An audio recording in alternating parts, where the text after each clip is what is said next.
Shalom, hallelujah. Reading from the Parashah Shemot, Shabath. These are the names. Exodus chapter 1, verses 1 through Exodus chapter 6, verse 1, with the Haftarah of Isaiah chapter 7, verse 16 through 28. And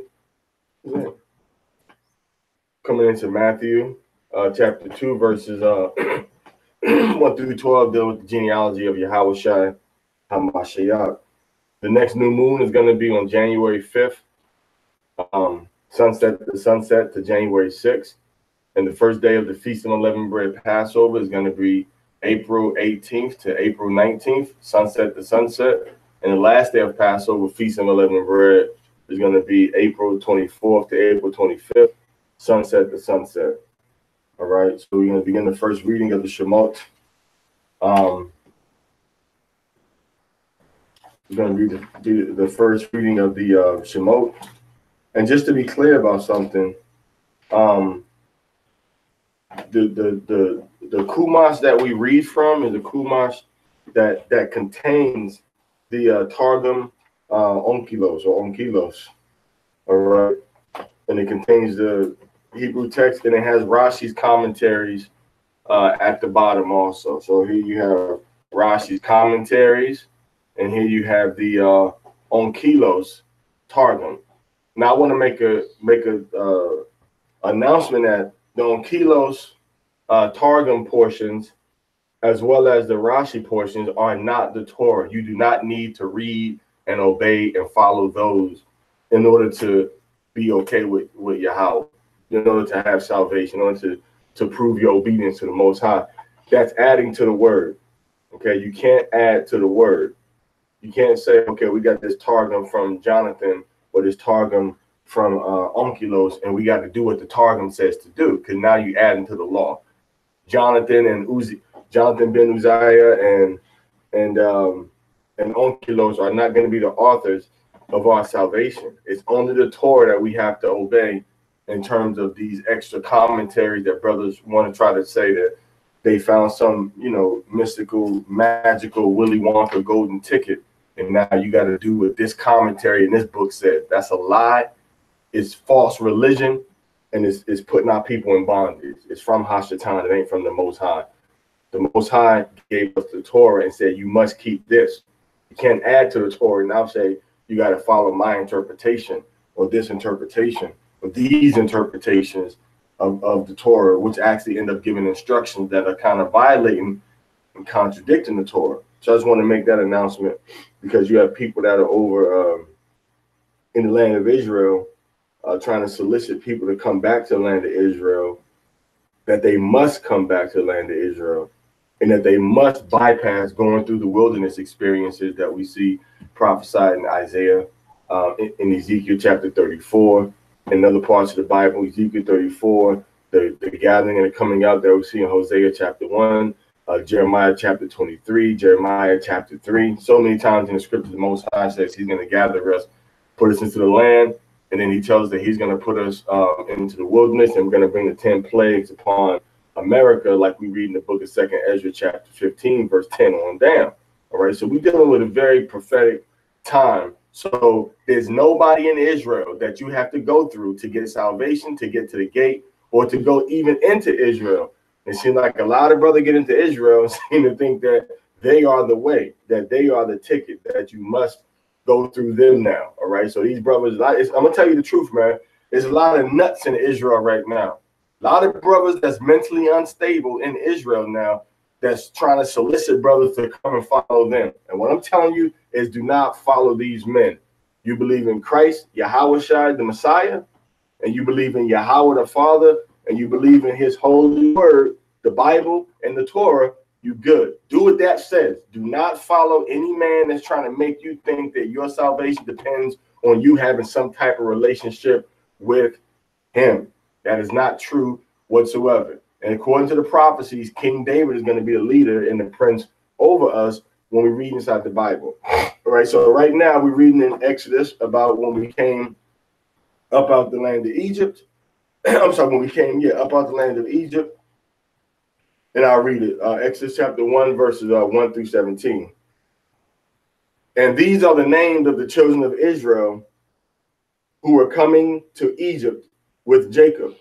Each man and his household came: Reuben, Simeon, Levi, Judah, Issachar, Zebulun, and Benjamin, Dan and Naphtali, Gad and Asher. And all the persons who emerged from Jacob's loins were 70 souls. And Joseph was in Egypt. Joseph died, and all his brothers in that entire generation. The children of Yasharallah were fruitful, teemed, increased, and became strong, very, very much so. And the land became filled with them. A new king arose over Egypt who did not know Joseph. He said to his people, behold, the people of the children of Yasharallah are more numerous and stronger than we. Come, let us outsmart it, lest it become very numerous. And it may be that if a war will occur, it too may join our enemies and wage war against us and come up from the land. So they appointed taskmasters over it in order to afflict it with their burdens. They built stored cities for Pharaoh, Pithom and Ramses. But as much as they would afflict it, so it would increase, and so it would spread out. And they became disgusted because the children of Israel. The Egyptians enslaved the children of Israel with crushing hardness. They embittered their lives with hard work, with mortar and with bricks, and with every labor of the field. All their labors that they performed with them were of crushing harshness. The king of Egypt said to the Hebrew midwives, of whom the name of the first was Shiphrah, and the name of the second was Puah. And he said, when you deliver the Hebrew women, and you see them on the birth stool, if it is a son, you are to kill him. And if it is a daughter, she shall live. But the midwives feared Yahweh, Elohim, and they did not do as the king of Egypt spoke to them. And they caused the boys to live. All right, so next reader.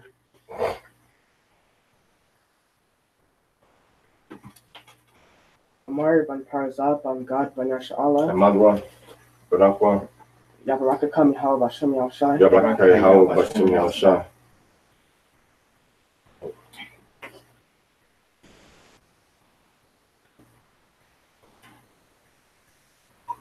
Eighteen through 10.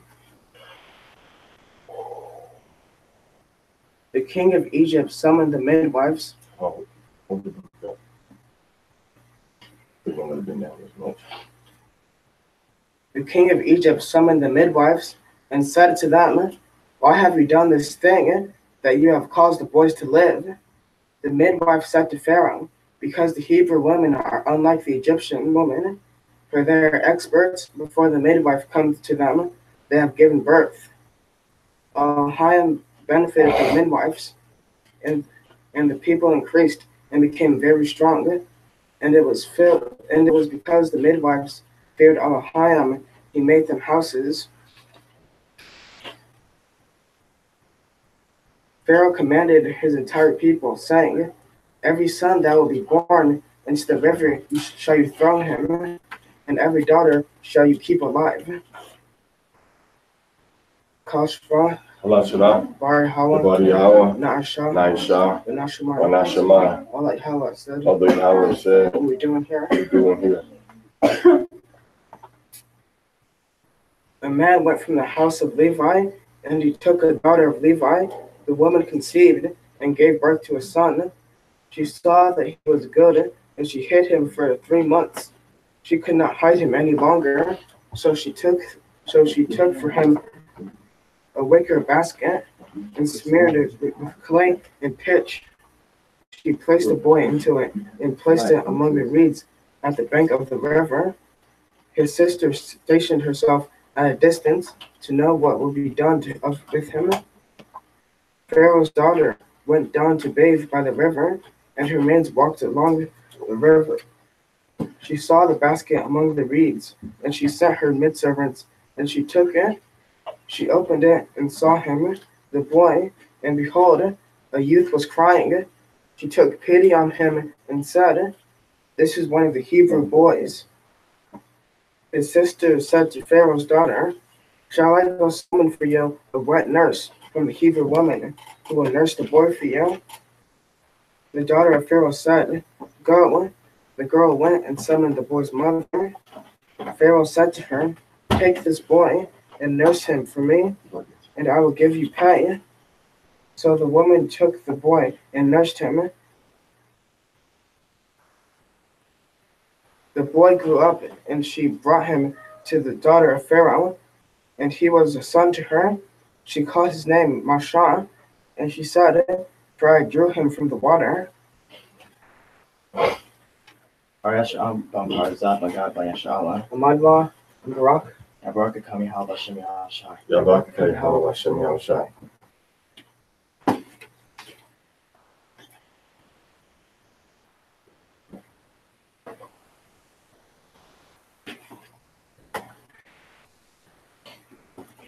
To 25. It happened in those days that Mashah grew up and went out to his brethren and observed their burdens. And he saw an Egyptian man striking a Hebrew man of his brethren. He turned this way and that and saw that there was no man. So he struck down the Egyptian and hid him in the sand. He went out the next day, and behold, 2 Hebrew men were fighting. He said to the wicked one, "Why would you strike your fellow?" He replied, "Who appointed you as a dignitary, a ruler, and a judge over us? Do you propose to murder me as you murdered the Egyptian?" And Mashah was frightened, and he thought, "Indeed, the matter is known." Pharaoh heard about this matter and sought to kill Mashah. So Mashah fled from before Pharaoh and settled in the land of Midian. He sat by a well. The minister of Midian had 7 daughters. They came and drew water and filled the troughs to water their father's sheep. The shepherds came and drove them away. Mashah got up and saved them and watered their sheep. And they came to Ruah their father, and he said, How could you come so quickly today?" They replied, "An Egyptian man saved us from the shepherds, and he even drew water for us and watered the sheep." He said to his daughters, "Then where is he? Why did you leave the man? Summon him and let him eat bread." Mashah desired to dwell with the man, and he gave his daughter Zipporah to Mashah. She gave birth to a son, and he named him Gershom, for he said, I've been a stranger in a foreign land. During those many days, it happened that the king of Egypt died, and the children of Yashar'allah groaned because of the work, and they cried out. Their outcry because of the work went up to Elohim. Elohim heard their moaning, and Elohim remembered his covenant with Abraham and with Isaac and with Jacob. Elohim saw the children of Yashar'allah, and Elohim knew. Kal Shara, Debar Yahweh, Naishah, Wanashema. Allah Yahweh said, What we doing here? Parashah Banzayatan Bangad Ban Yashala. Amarwa, Barak, Yabaraka Kam Yahweh Bashem Yahushai. Yarak, Yahweh Bashem Yahushai.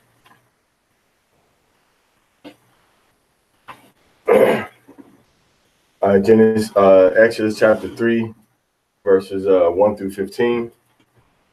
Moses was shepherding the sheep of Jethro, his father-in-law, the priest of Midian.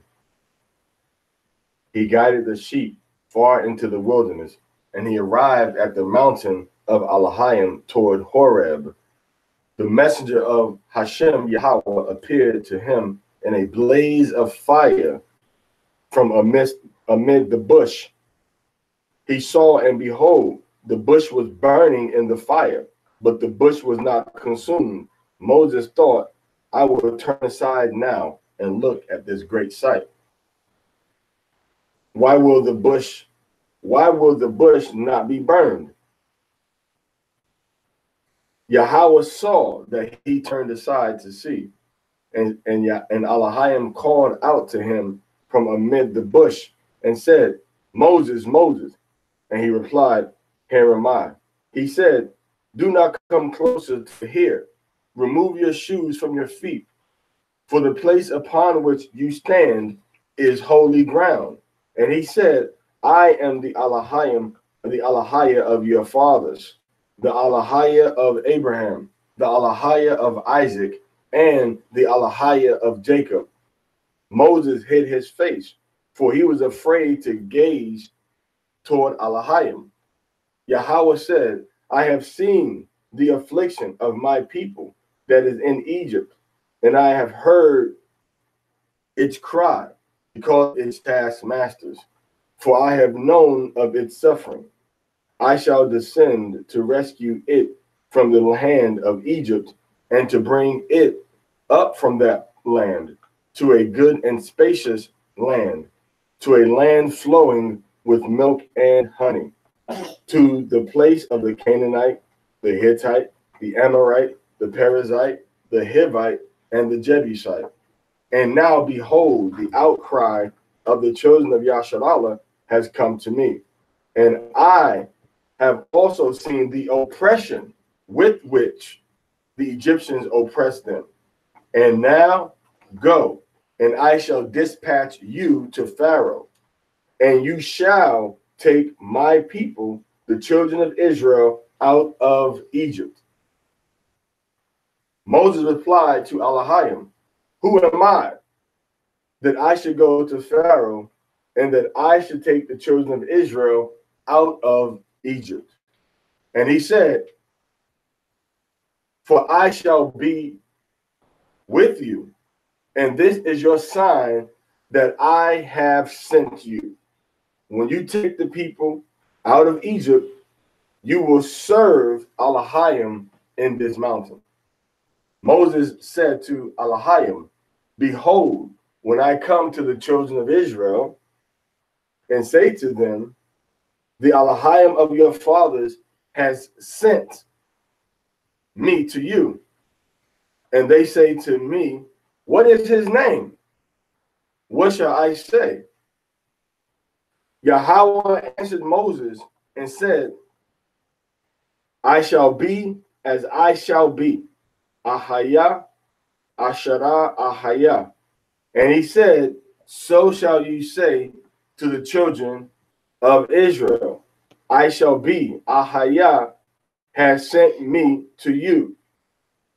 Elohim said furthermore to Moses, So shall you say to the children of Israel, Yahweh, Yahweh, the Elohim of your forefathers, the Elohim of Abraham, the Elohim of Isaac, the Elohim of Yaquab, has dispatched me to you. This is my name forever, and this is my remembrance from generation to generation.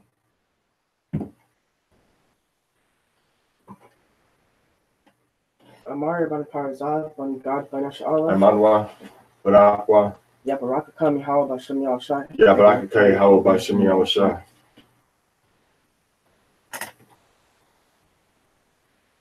16 through 17. Who got these ones for? Go and gather elders of Yasharallah and say to them, Yahweh, the Elohim of your forefathers, has appeared to me, the Elohim of Abraham, Isaac, and Jacob, saying, I have surely remembered you and what is done to you in Egypt, and I have said, I shall bring you up from the affliction of Egypt to the land of the Canaanite, the Hittite, the Amorite, the Perizzite, the Hivite, and the Jebusite, to a land flowing with milk and honey. They will heed your voice, and you and the elders of Yasharallah shall come to the king of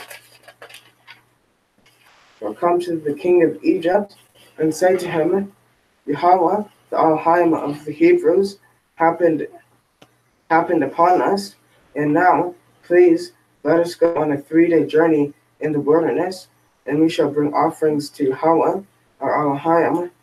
I know that the king of Egypt will not allow you to go, except through a strong hand. I shall stretch out my hand, and I shall strike Egypt with all my wonders that I shall perform in its midst. And after that, he will send you out. I will grant this people favor in the eyes of Egypt, so that it will happen that when you go, you will not go empty-handed.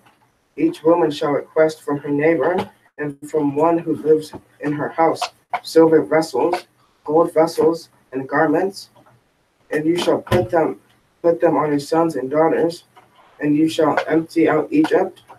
Kal Shara, Devar Hala, Naisha, Vanashemai. All that Yahweh said. What are we doing here?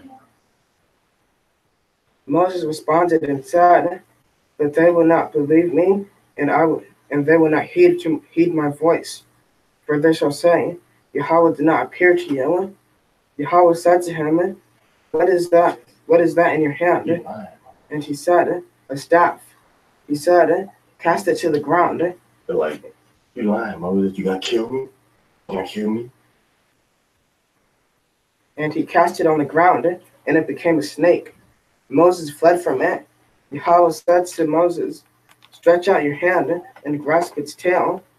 He stretched out his hand and grasped it tightly, and it became a staff in his palm. And they shall believe that Yahweh, the Elohim of their forefathers, appeared to you, the Elohim of Abraham, the Elohim of Isaac, and the Elohim of Jacob. Yahweh said further to him, Bring your hand to your bosom. And he brought his hand to his bosom, and he withdrew it, and behold, his hand was leprous, like snow. He said, Return your hand to your bosom. And he returned his hand to his bosom, and then he removed it from his bosom, and behold, it reverted to be like his flesh. And it shall be that if they do not believe you, and do not heed to the voice of the first sign, they will believe the voice of the latter sign. And it shall be that if they do not believe these two signs, and do not heed to your voice, then you shall take from the water of Egypt and pour it on the dry land, and the water that you shall take from the river will become blood when it is on the dry land. Moshe replied to Yahweh, Please, my Lord, I am not a man of words, not since yesterday, nor since the day before yesterday, nor since you first spoke to your servant, for I am heavy of mouth and heavy of speech. And Yahweh said to him, Who makes a mouth for man, or who makes one dumb, or deaf, or sighted, or blind? Is it not I, Yahweh? So now go, I shall be with your mouth, and teach you what you should say. He replied, Please, my Lord, send whomever you will send. The wrath of Yahweh burned against Moshe, and he said, Is there not Aaron your brother, the Levite? I know that he will surely speak. Moreover, behold, he is going out to meet you. And when he sees you, he will rejoice in his heart. You shall speak to him and put the words in his mouth. And I shall be with your mouth and with his mouth, and teach you both what you are to do. He shall speak for you to the people, and it will be that he will be your mouth, and you will be his leader. And this staff you shall take in your hand, with which you shall perform. What verse that you just read? Yeah. 17.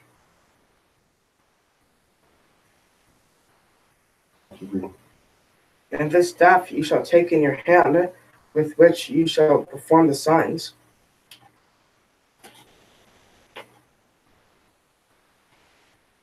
Parashah, Parashah, Bangaj, Parashah, Magma, Barak, Yabrak, Parashah,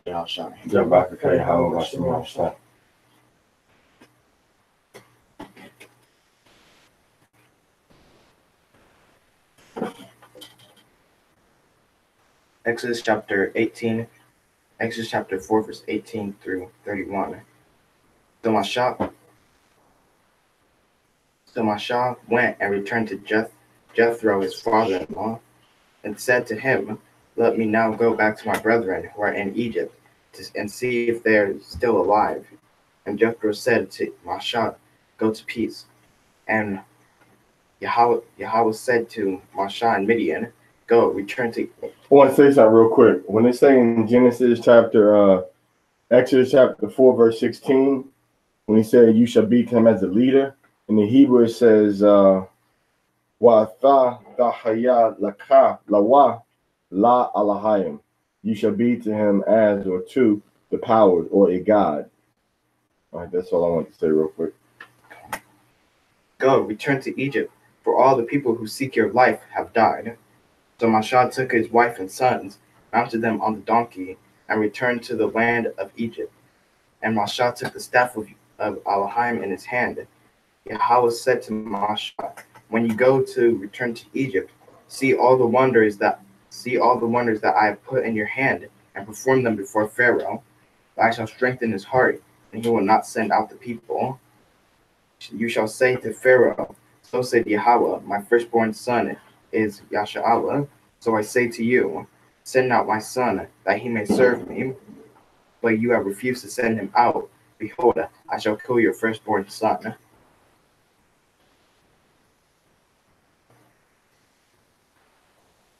It was on the way in the lodging that Yahweh encountered him and sought to kill him. So Zipporah took a sharp stone and cut off the foreskin of her son and touched it to his feet. And she said, "You caused my bridegroom's bloodshed." So she released him, and then she said, "A bridegroom's bloodshed was because of circumcision." Yahweh said to Aharon, "Go to meet Mashah into the wilderness." So he went and encountered him at the mountain of Elohim, and he kissed him. Mashah related to Aharon all the words of Yahweh that he had dispatched him, and all the signs that he had commanded him. Mashah and Aharon went and gathered all the elders of the children of Yasha'Allah. Aharon spoke all the words that Yahweh had spoken to Mashah, and he performed the signs in the sight of the people, and the people believed. And they heard that Yahweh had remembered the children of Yahweh, and that he saw their affliction, and they bowed their heads and prostrated themselves. Kal Shirah, Bar Yahweh, Na'ishah, Ranat Shemai. All Yahweh said, What are we doing here? What we doing here?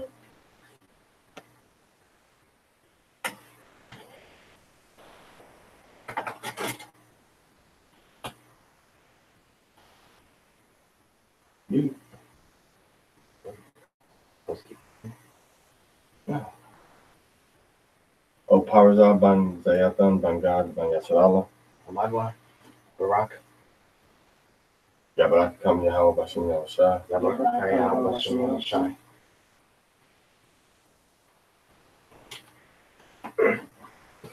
Exodus 5:1 through Exodus 6:1. Afterwards, Moses and Aaron came and said to Pharaoh, "So saith Yahweh, the Elohim of Yasha'Allah, send out my people, that they may celebrate for me in the wilderness." Pharaoh replied, "Who is Yahweh, that I should heed his voice and send out Yasha'Allah, Israel? I do not know Yahweh, nor will I send out Israel."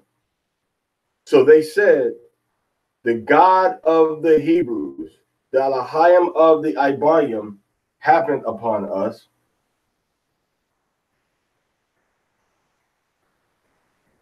Let us now go on a 3-day journey in the wilderness, and we shall bring offerings to Yahweh, our Elohim, lest he strike us dead with the plague or the sword. The king of Egypt said to them, "Moses and Aaron, why do you disturb the people from its work? Go to your own burdens." And Pharaoh said, "Behold, the people of the land are now numerous, and you would have them cease from their burdens?"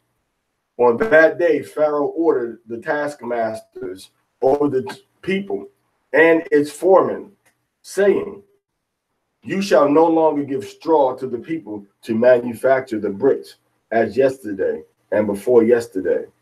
Let them go and gather straw for themselves. But the quota of brick that they were making yesterday and before yesterday, you shall impose upon them. Do not reduce it, for they are lazy. Therefore they cry out, saying, let us go and bring offering to our God. Let the work be heavier upon the men, and let them engage in it, and let them not pay attention to false words." Just real quick, same thing the white man said. We built up America for him, and then the minute he put us out of slavery, oh, now we lazy. Well, we built up all of his cities across America. You see how he lies, just like Pharaoh doing. Pharaoh was lying on us. We were not lazy. We were working hard, and we were getting murdered. All right.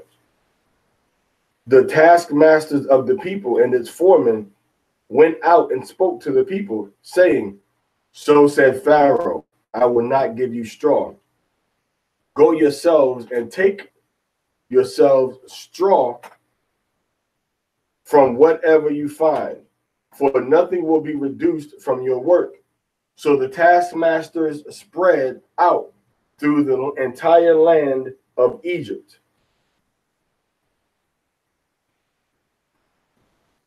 To gather gleanings for straw. The taskmasters pressed, saying, "Complete your work, the daily matter each day."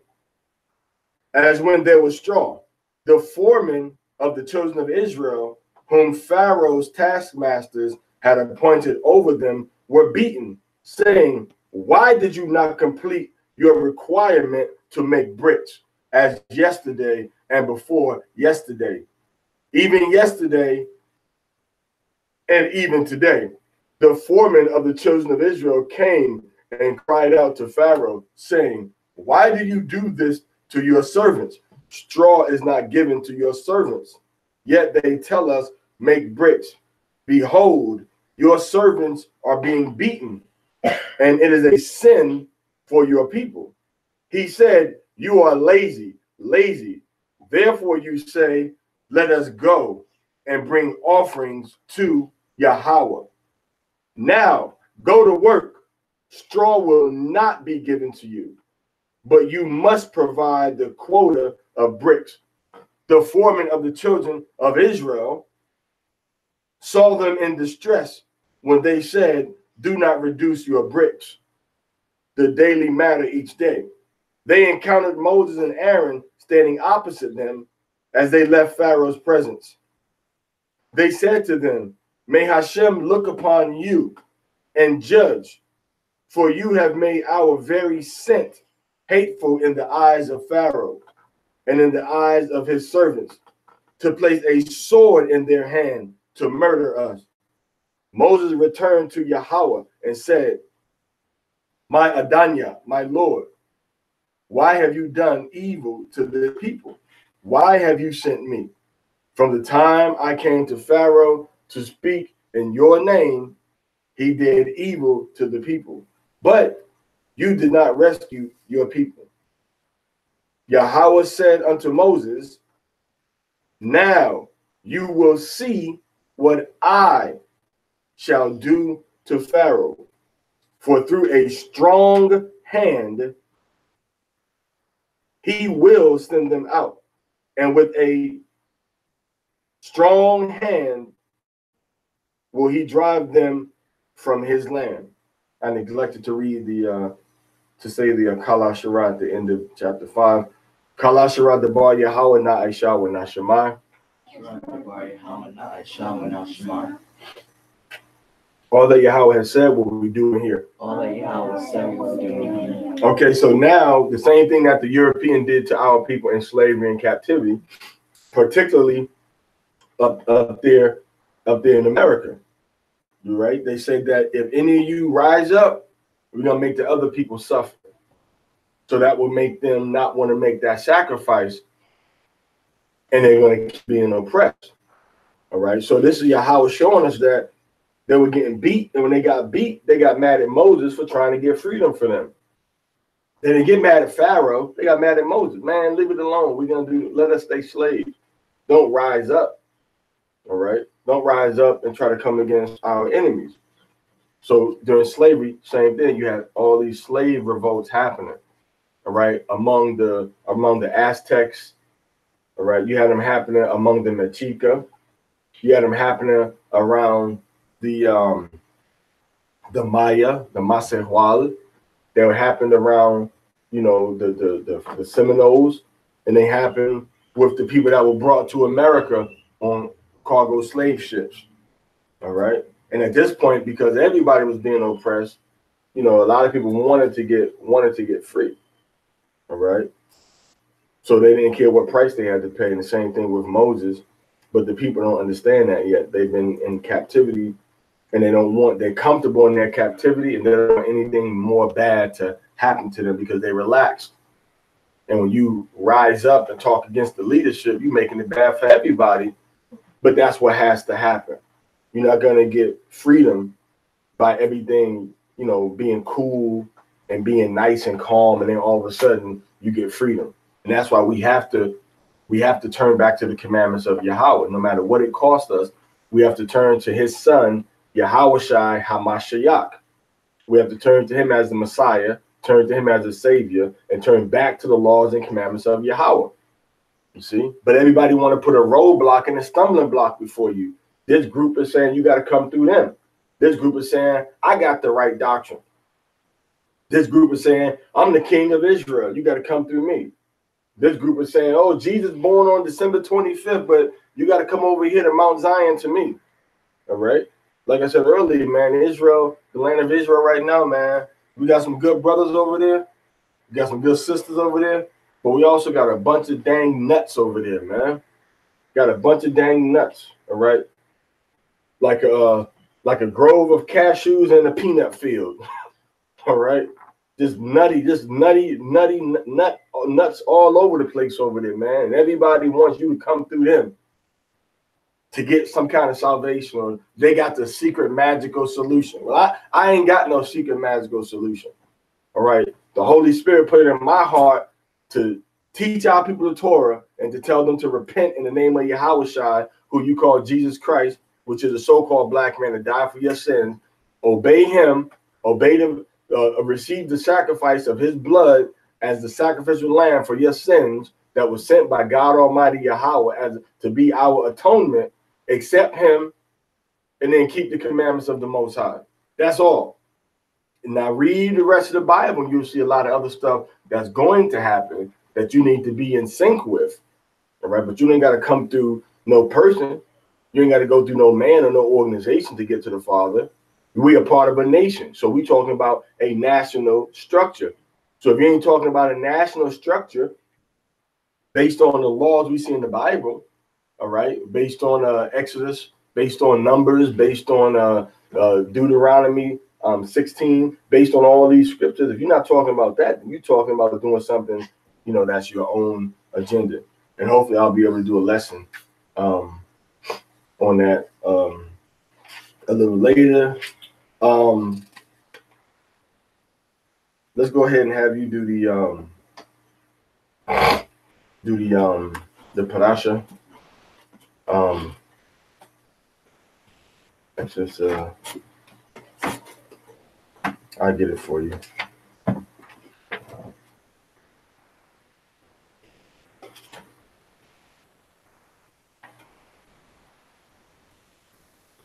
Let's see, we're in after ball.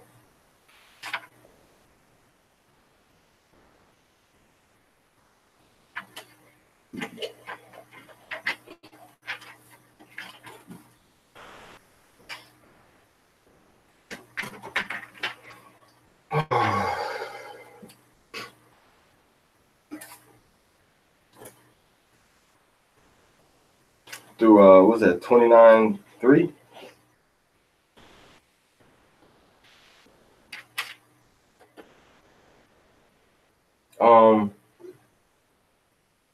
I don't see that. I got Isaiah for Shemot. Well, we have another one. Let me see. We got the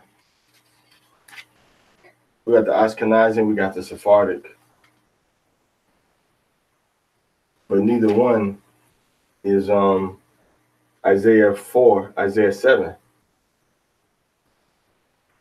All right, but we'll go. Huh?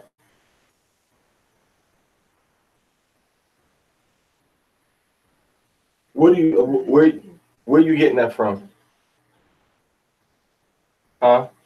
Where'd you get that from? What do you have over there? Yeah, that's what it is. So just come up and read what's on here. You want me to read it? You don't want me to read it, huh? 26 to 28:13. That's a few verses. Talking about Israel taking root and rising up as a people again. All right, your turn. You go right there.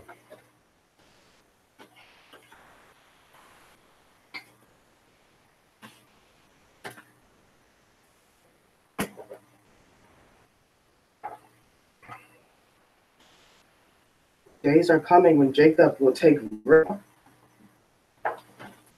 Yasha'Allah will bud and blossom and fill the face of the earth like fruit. Has he struck Yasha'Allah? Has he struck those who struck him? Or has he slain him as he slew those who slew him? According to its measure of sin, he contended against her farmland, stripping it with his strong wind on the day of the east wind.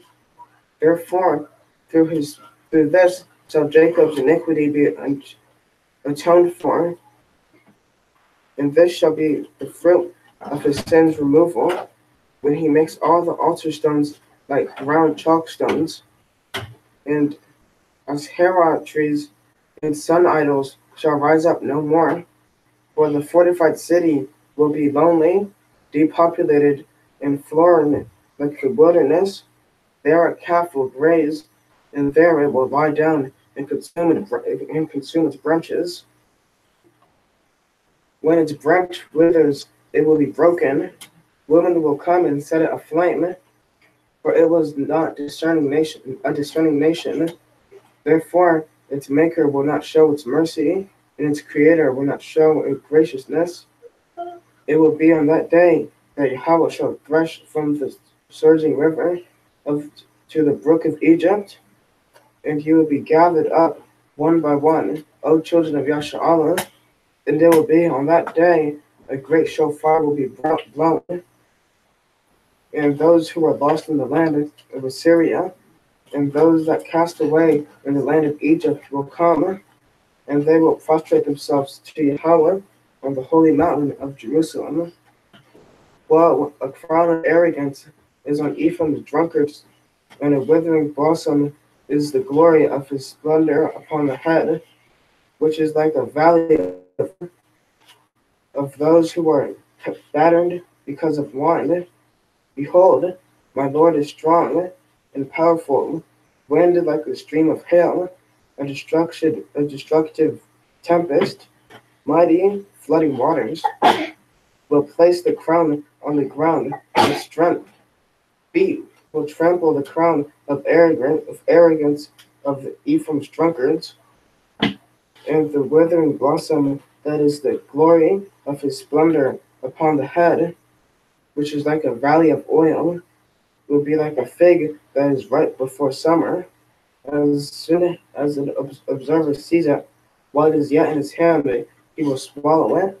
On that day, Yahweh, Master of legions, will be the crown of glory on a diadem of splendor for the remnant of his people, and a spirit of judgment for him who sits in judgment, and strength for those who return from the war to the gate. They too would have erred through wine and staggered through aged wine. Kohen and prophet urged through aged wine, were corrupted by wine, staggered through aged wine, urging vision, perverted justice, for all the tables are full of vomit and filth, with no clean place. To whom shall one teach knowledge? Whom can be understand the messages? The message, those warned those weaned from mother's milk, remove them from breast.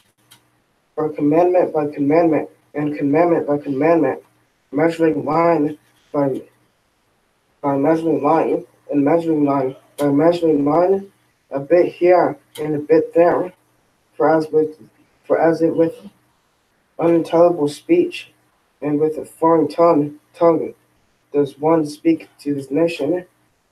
For he told them, this is the contentment, give rest to the weary, and this brings satisfaction, that they desired not to listen. And the word of Yahweh became to like them a commandment by commandment, and commandment by commandment, measuring line by measuring line, and measuring line by measuring line, a bit here and a bit there, so they would go stumble backward and be broken, be tripped up and caught. Therefore, so said Yahweh,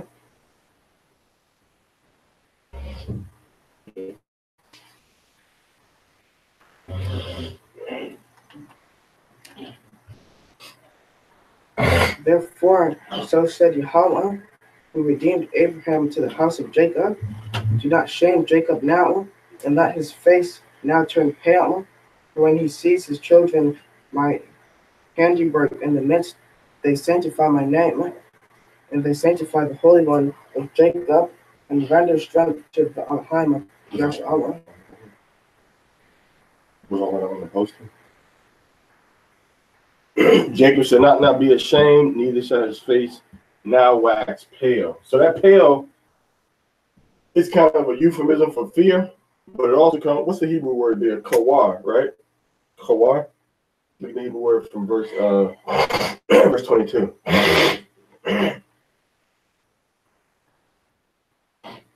It's just say like panua. Say panua and then kawar. You see, yakawar. See that? Yakawarwa. So yeah, the root word like this.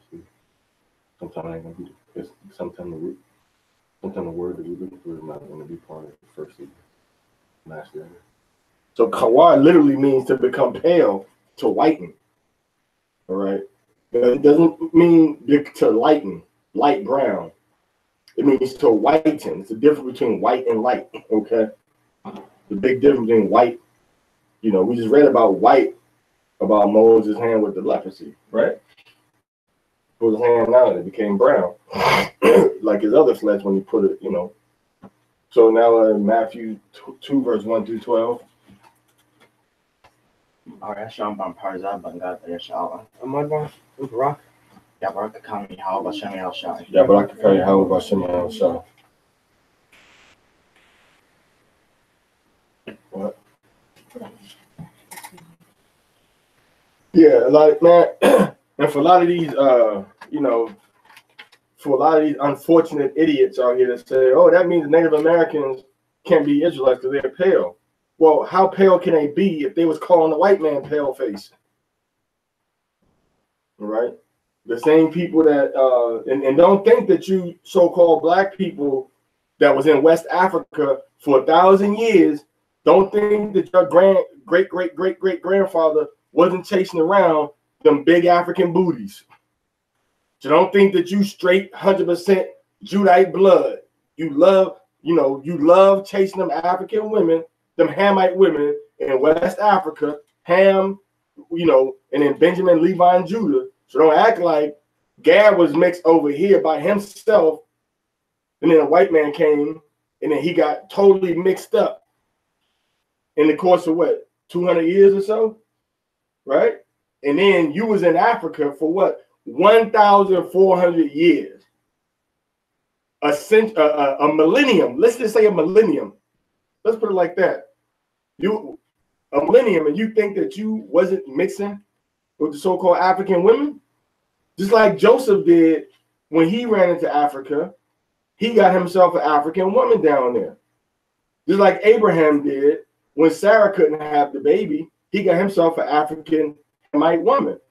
And just like you so-called Negroes, when you went into Africa, you yourself was probably getting them African women too. So don't act like, oh, you brown, so you escape. Nah.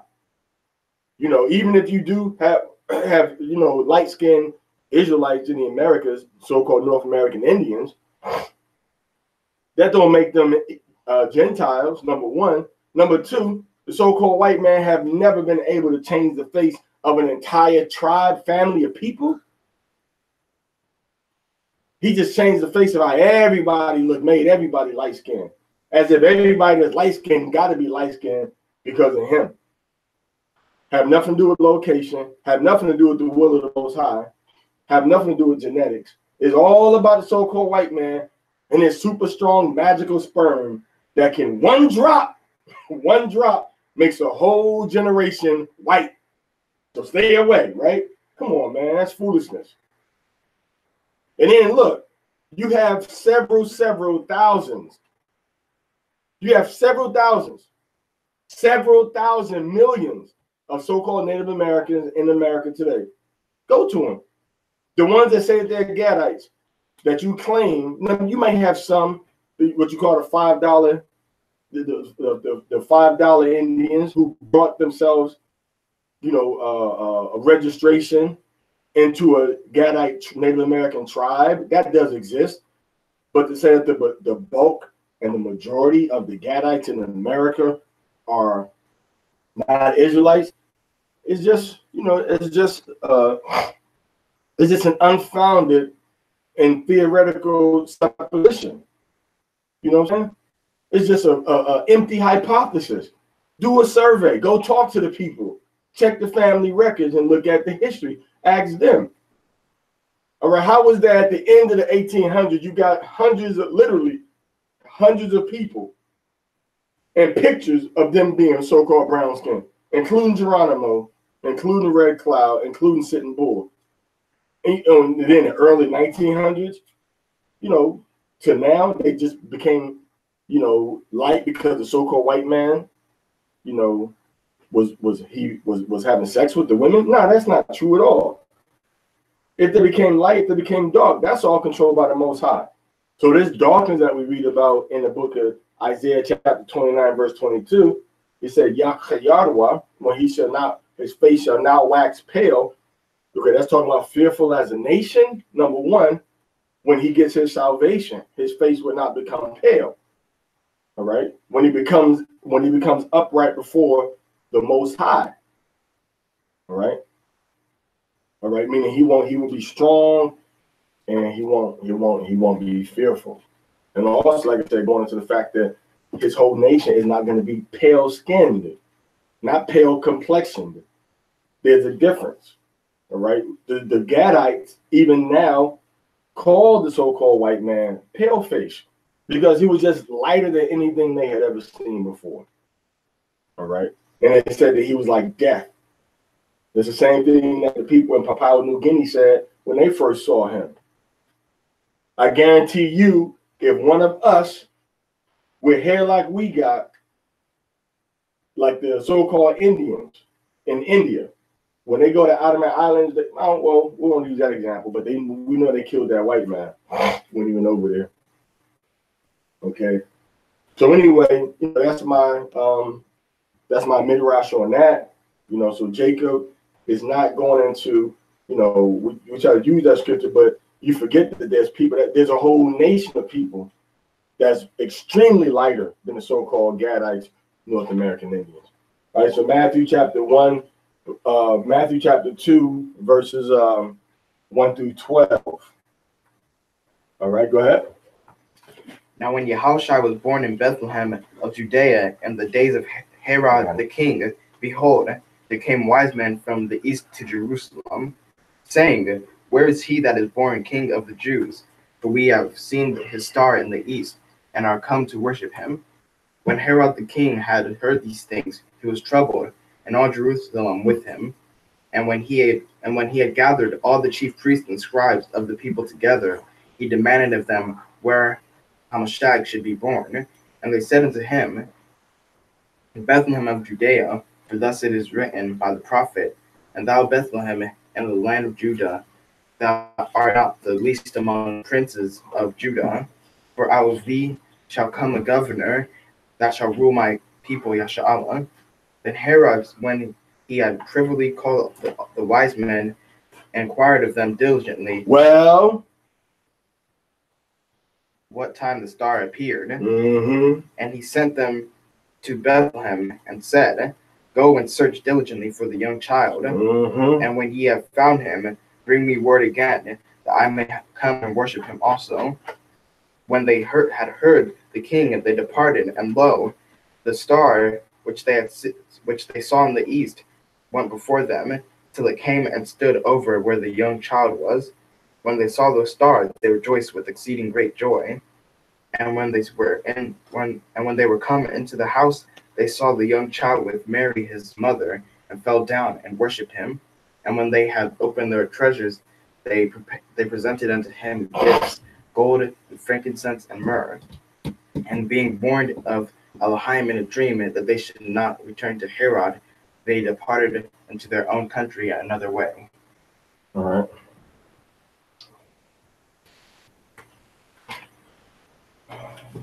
All right, so this Herod that we're reading about right here is a white man, not white in skin, but his nationality is that he's an Edomite. All right, now his mother is a Nabatean, and also his lineage from his mother's side is Maccabean blood. All right, from the Hasmonean, so-called Hasmonean dynasty, which was established by the Maccabees. All right, so they were the rulers. They were set up as the kings and the high priests and the kings of Jerusalem, of Israel. But his father's family is Edomites. All right, he's so-called, from the so-called Edomite nation. And you have to bear in mind also, and I want to make this abundantly clear. Abundantly clear. When you read in the Bible, you do not have these chapters and chapters about people's complexions and people's noses and people's hair texture. Why? Because it just was not a relevant part of the societal interpretation of people and what was going on. You don't find records like that. It's only the so-called white man nowadays that got the whole world thinking, oh, it's about the hair, it's about the nose, it's about the complexion. No, all that's a distraction, all that's foolishness, all that's a lie. It ain't about none of that. It's about your forefathers and about the nationality that you were born into, who your people are, from 1 Chronicles chapter 1 and from Genesis chapter 10. And what you so-called Negroes have done, you've tried to align yourself with people that look like you. Not realizing that the people that are in Africa that look like you are not your ancestors. They come from Ham, and we come from Shem. And that's what we base everything on. We base it on Africa, and we base it on Asia, and we base it on a continental divide. All right, and we base it on our forefathers. So we base it on all of these different things, but inside of the scriptures, it's based on who your fathers are. If you came to the Western Hemisphere, if you came to India and Saudi Arabia on a cargo slave ship, then you are an Israelite, a Hebrew. If you were already in the Americas, if your ancestors are the native people of North, Central, South America, and the Caribbean islands, then you are a Hebrew. You are an Israelite. And that's why we say Hebrew Israelite. All right. No matter what your complexion is now, if you know that you're not a descendant of the conquering Europeans, if you know that you are a descendant of the oppressed brown peoples in the Americas that came here on ships, all right, and that were already over here and that came in during slavery, then you are an Israelite. You are part of the chosen nation of the Most High Power, Yahweh. So Herod, you understand, just like Moses. Herod, just like Moses, and just like Pharaoh, all right, are on opposite ends of the table. Herod is trying to find and kill a possible liberator of the people. Okay? The king of Egypt, which is Pharaoh, he's trying to find and kill a possible liberator of the children of Israel. Okay? He didn't want the Israelites to become too numerous. So historically, when you check the annals of Roman history, you have what was called the slaughter of innocents. That happened in the early part of the ending and beginning of the 1st century AD. All right. When Herod, they had this campaign recorded. So it did happen. Not that we need evidence from, contemporaneous sources to prove that it did happen, but we know that it did happen, and the Gentiles have the records also. So the point that I want to really, elucidate and submit to the audience is the fact that just as we see in ancient Egypt, they want to murder off the Israelite babies.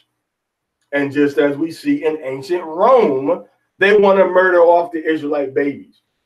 Just like we see in ancient Greece under the Maccabean period. All right. In the 2nd century, the mid part to the late part of the 2nd century BC, they wanted to murder off the Israelite babies. It's the same daggone thing we see in America. They want to murder off the Israelite babies. And that's why they have the abortion clinics set up. That's why they have what's called Planned Parenthood. So if you become pregnant, you can kill your baby.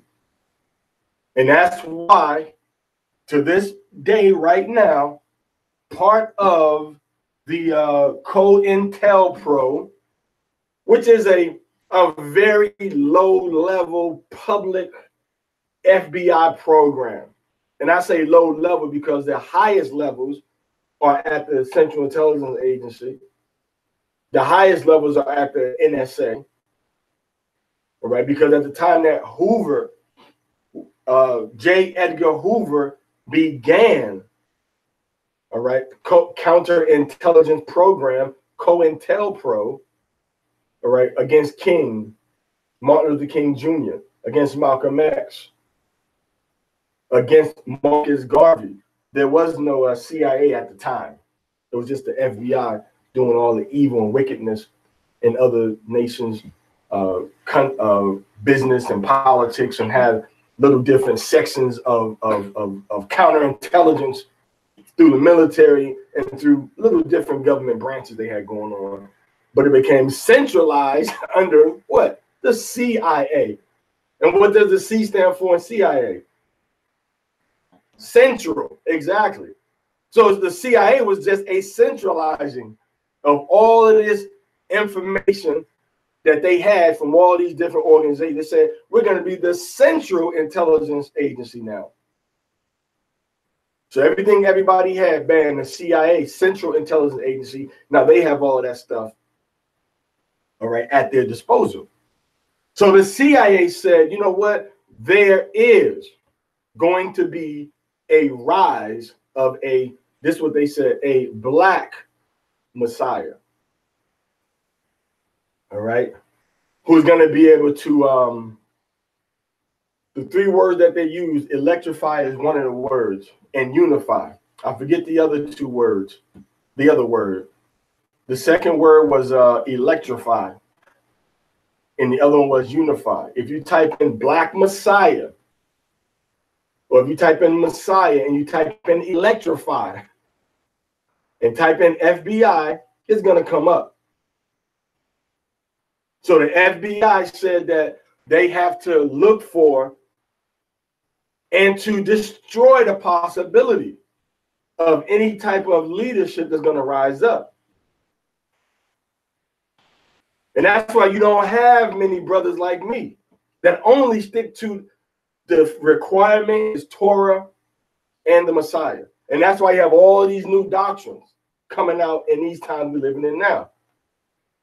Or if you don't go to Zion, you won't be saved. If you don't go to Israel, you won't be saved. If you don't recognize me as the king, you won't be saved. You have brothers saying all of these crazy things now. All right? Say again. So let me see how many passed me that. Quickly.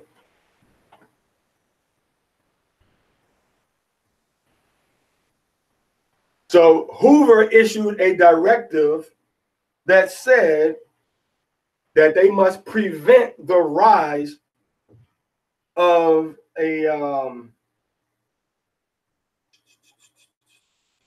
Messiah who could unify and electrify the people. All right, Malcolm X might have been such a Messiah. Martin Luther King, Stokely Carmichael, Elijah Muhammad. All right, all aspire to this position. King could be a real contender should he abandon his supposed obedience to white liberal doctrines. So this is what the FBI is saying. Right, this is an actual document from the FBI. This is what they're saying. So the same thing they feared in ancient Egypt is the same thing they still feel now. That's why the so-called black man, the Hispanic man, and let me just say, that's why the Hebrews, let's replace black, Hispanic, Latino, replace all of that garbage with Ibarium or Hebrews.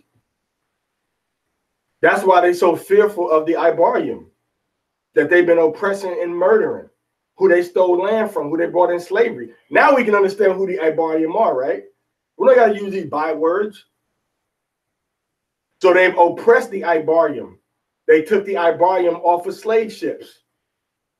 And they stole land from the Ibarium. And they called it America, Mexico, Brazil. And the Ibarium that were already in these areas, they put them in slavery. They raped them. They robbed them. They murdered them. They made them go into silver and gold mines. They made them dive for pearls. And they were murdering people also. So the same thing we see happening in ancient Egypt with Pharaoh. The same thing we just read about in Matthew chapter 2. That when Yahushua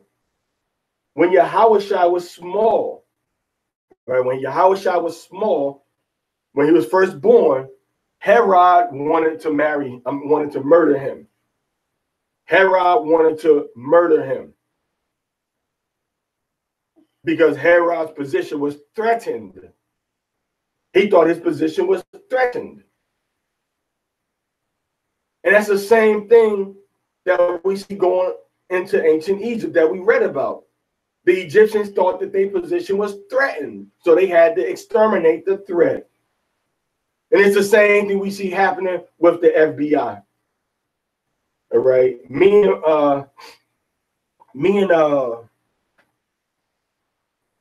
and one of my oldest sons did a video about 6 years ago about and I've never posted it. I've never posted the series that we did going into the Bible and going to show how the U.S. government programs that they've initiated against the Ibarium, the Hebrews, the Ibarium, are all set up and prophesied and laid out in the Bible. In the holy book, the Sapar Kodash, to show what's going to happen to us. So everything we're seeing now is something that's already been prophesied to happen to the children of Israel. It's what's going to happen to us. So don't be amazed at what's going on. These are just prophecies being fulfilled. Okay, so the point that I'm trying to get at is that all of these programs. Hey, let me pull up that piece for me also. That when they said that they might join with the communists, and that was the big thing. They thought they were going to join with the communists. They thought that they were going to join with the Russians and try to take over America. Same thing that the Egyptians said, because America is modern what? Modern Egypt.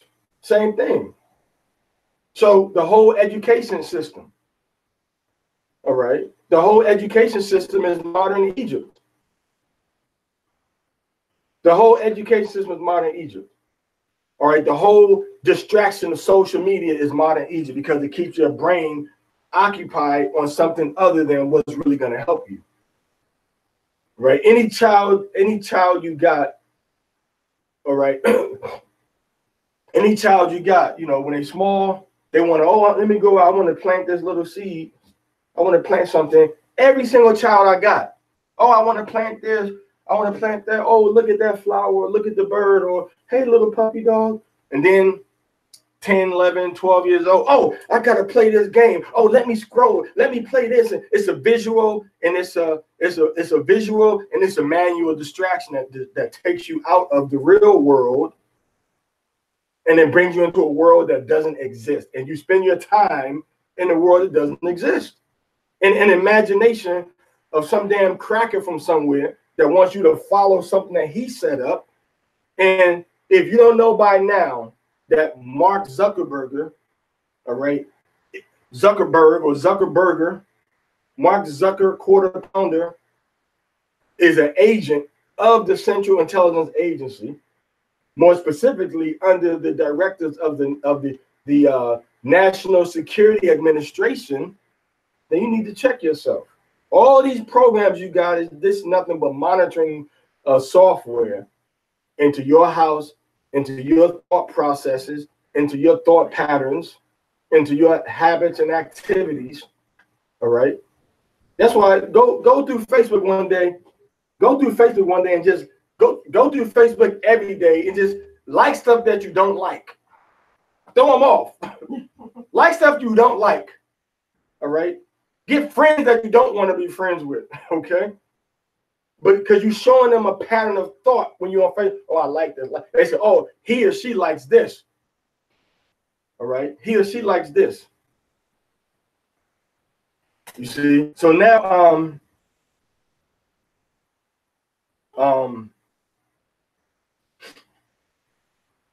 so it says that, I don't see about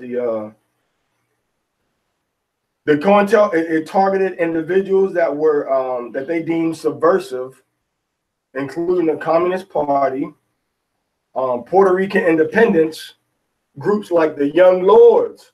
Y'all don't know about the Young Lords. All right, the Young Lords.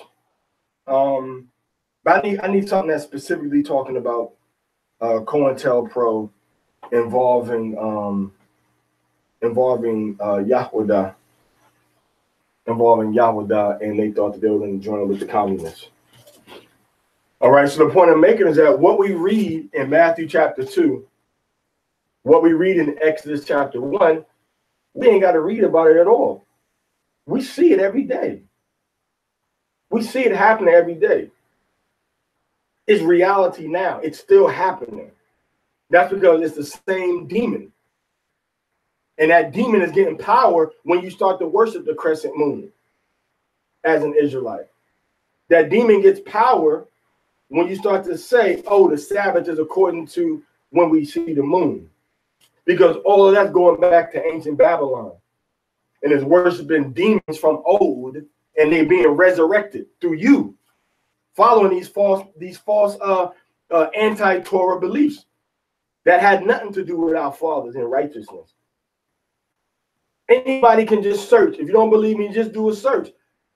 And now you'll see a lie that says, oh, the Sabbath is based upon ancient Babylon, but we know that's a lie. Because the Sabbath, if the Sabbath came from Yahweh in Genesis 1 and 2. And then Noah did it, and then Noah taught it to his children. But then you'll also read that the Babylonians kept a Sabbath day that revolved around the cycles of the moon. That's what you'll read. They kept a Sabbath day that revolved around the cycles of the moon. That's what the Babylonians did. So now we as Israelites, in the year 2018, 2019, are doing the same thing, following the same type of idolatry. When you look at the ancient world, Sumeria, Acadia, okay, Babylon, all right, we look at Sumer, the Sumerians, they all worship the goddess and the god of the crescent moon. And here you have our people, because they read or misunderstand something somewhere, including the book of Enoch, saying, oh yeah, we're supposed to follow the new moon according to the crescent moon. And you're bringing these old demons back. And the same demons that wanted to murder us in the book of Exodus, same demons that wanted to murder us in the book of Matthew chapter 2, are the same demons that's trying to murder us now. We're reading it right here. And I just read it to you with the government program, the COINTELPRO. They don't want somebody to electrify. What does electrify mean? To send energy and activate something that's laying dormant. That means it's sleeping, right? Doesn't the Bible say, who shall rouse up Judah? Doesn't it say that? Judah is an old lion, a crouching lion. From the prey, my son, thou art gone up. Who shall rouse him up? You know what it says? Who shall rouse him up? Meaning what? Who's going to make him active and activating his brain to be a leader again? Why does it say that about Judah? It don't say that about the other tribes. See, it doesn't say that about the other tribes. So that's why they say somebody's going to be activated. Somebody's going to send electricity. All right. You can't electrify something that's already active. And you can't electrify something with the same current. You can't have two positive and positive. You can't have a proton and positive and connected, and it's going to flow. You can't have that. It's got to be positive and negative. It's got to be balanced, positive and negative. It's got to be a perfect balance. You see? Got to be a perfect balance. So the U.S. government, they're afraid that somebody is going to activate our people. But that activation, that electrification, and that unity can only happen through Torah and through Yahushua HaMashiach, which is the Messiah of the tribe of Yahudah, which are the people that came into North America primarily on cargo slave ships. That's the tribe of Yahudah, who they call Judah, Yahudah. Okay, so now when we see in the book of Matthew chapter 2, and when we see in Exodus chapter 1, now we see that this actually happened. Somebody actually did electrify the people. In the book of Exodus, Moses electrified the people. Moses sent energy shockwaves through the people. And what happened when he first went through the people? The people were shocked. They said, nah, man, we can't take this. There's too much energy that we're spending out. They couldn't handle the voltage. You see? They said, nah, we can't make these bricks because we ain't got the straws, and now we're getting beat. So the power surge, it was too much. And Pharaoh said, okay, well, we're going to beat y'all. Then Moses went back, hey, you know, we got to figure out a different schematics for this thing. We need a transformer, or we need a surge protector because the people can't take this. Then Yahweh said, okay, I'm glad you said that, because now I'm going to show you what I'm going to do. But Moses stayed true to his calling. He stayed true to Yahweh. And a lot of you got to stay true to your calling, got to stay true to Yahweh, true to the commandments. Because now we're going to see in the days to come what the Most High is going to do. Oh, well, my grandmother said that, my great-grandmother said that, my great-grandmother said that. Okay, well, you better be ready whenever it happens. Because your grandmother, great-grandfather, they gone now. If it was the Most High's will, they might still be here. But them generations of old are gone. And every generation, oh, he's coming, he's coming. Okay, what's wrong with being ready? If it's the summertime and it's hot outside, and everybody keep telling me, oh man, it's gonna rain, it's gonna rain, it's gonna rain. It never rains, and I'm building a house. It hasn't rained yet. Am I gonna leave the roof off of my house, or am I gonna put the roof on my house? I'm gonna put it on my house because I still need that protection. I still need that privacy. I still need that covering. So don't get distracted. Oh, everybody always said that. Everybody always said that. Okay, well, let everybody keep saying it, and let's be prepared and let's be ready. What's wrong with being ready? Okay. What's wrong with making sure that your children are ready and prepared for the next phase of our captivity, which includes having your heart right, your mind right, and being obedient to the words of the Most High? What's wrong with that?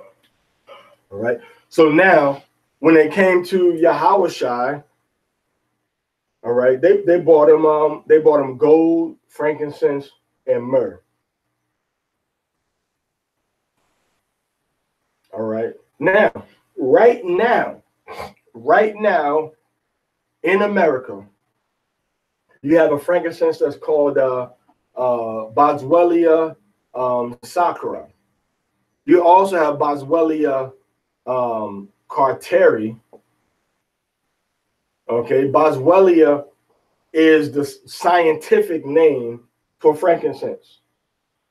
Okay, Boswellia. And then from the Boswellia, you have Boswellia forara, you have Boswellia serrata, you have Boswellia sacra, and you have Boswellia carteri. And then you have about 5 or 6 other forms of Boswellia, which are all the frankincense tree. Okay, so you have all these different kinds of frankincense. So what they brought to Yahushua was most likely a frankincense variety that came from Yemen or they came from Somalia, because those are where you find some of the most ancient forms of the frankincense. All right, now, today, right now, if you look up Boswellia sacra, you can get like what is it? Half an ounce is what, 10 milliliters? Let me check. We got some oils right here. You know, we got some oils right here. Got some oils. All right, so right here you have a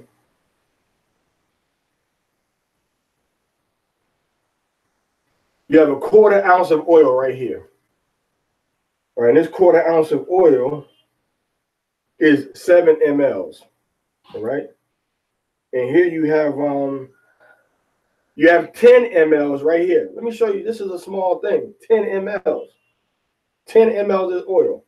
All right, this is my pinky, and this is how big the bottle is. All right, this is how big the bottle is compared to my pinky. All right, let me do this one. Shorter than my pinky. Shorter than my pinky. All right. About this much frankincense. This is about 10 mLs. About this much frankincense is about $60 of sacra, Boswellia sacra. All right. So this is 10 mLs, which is about 0.34 milliliters, 0.34 ounces.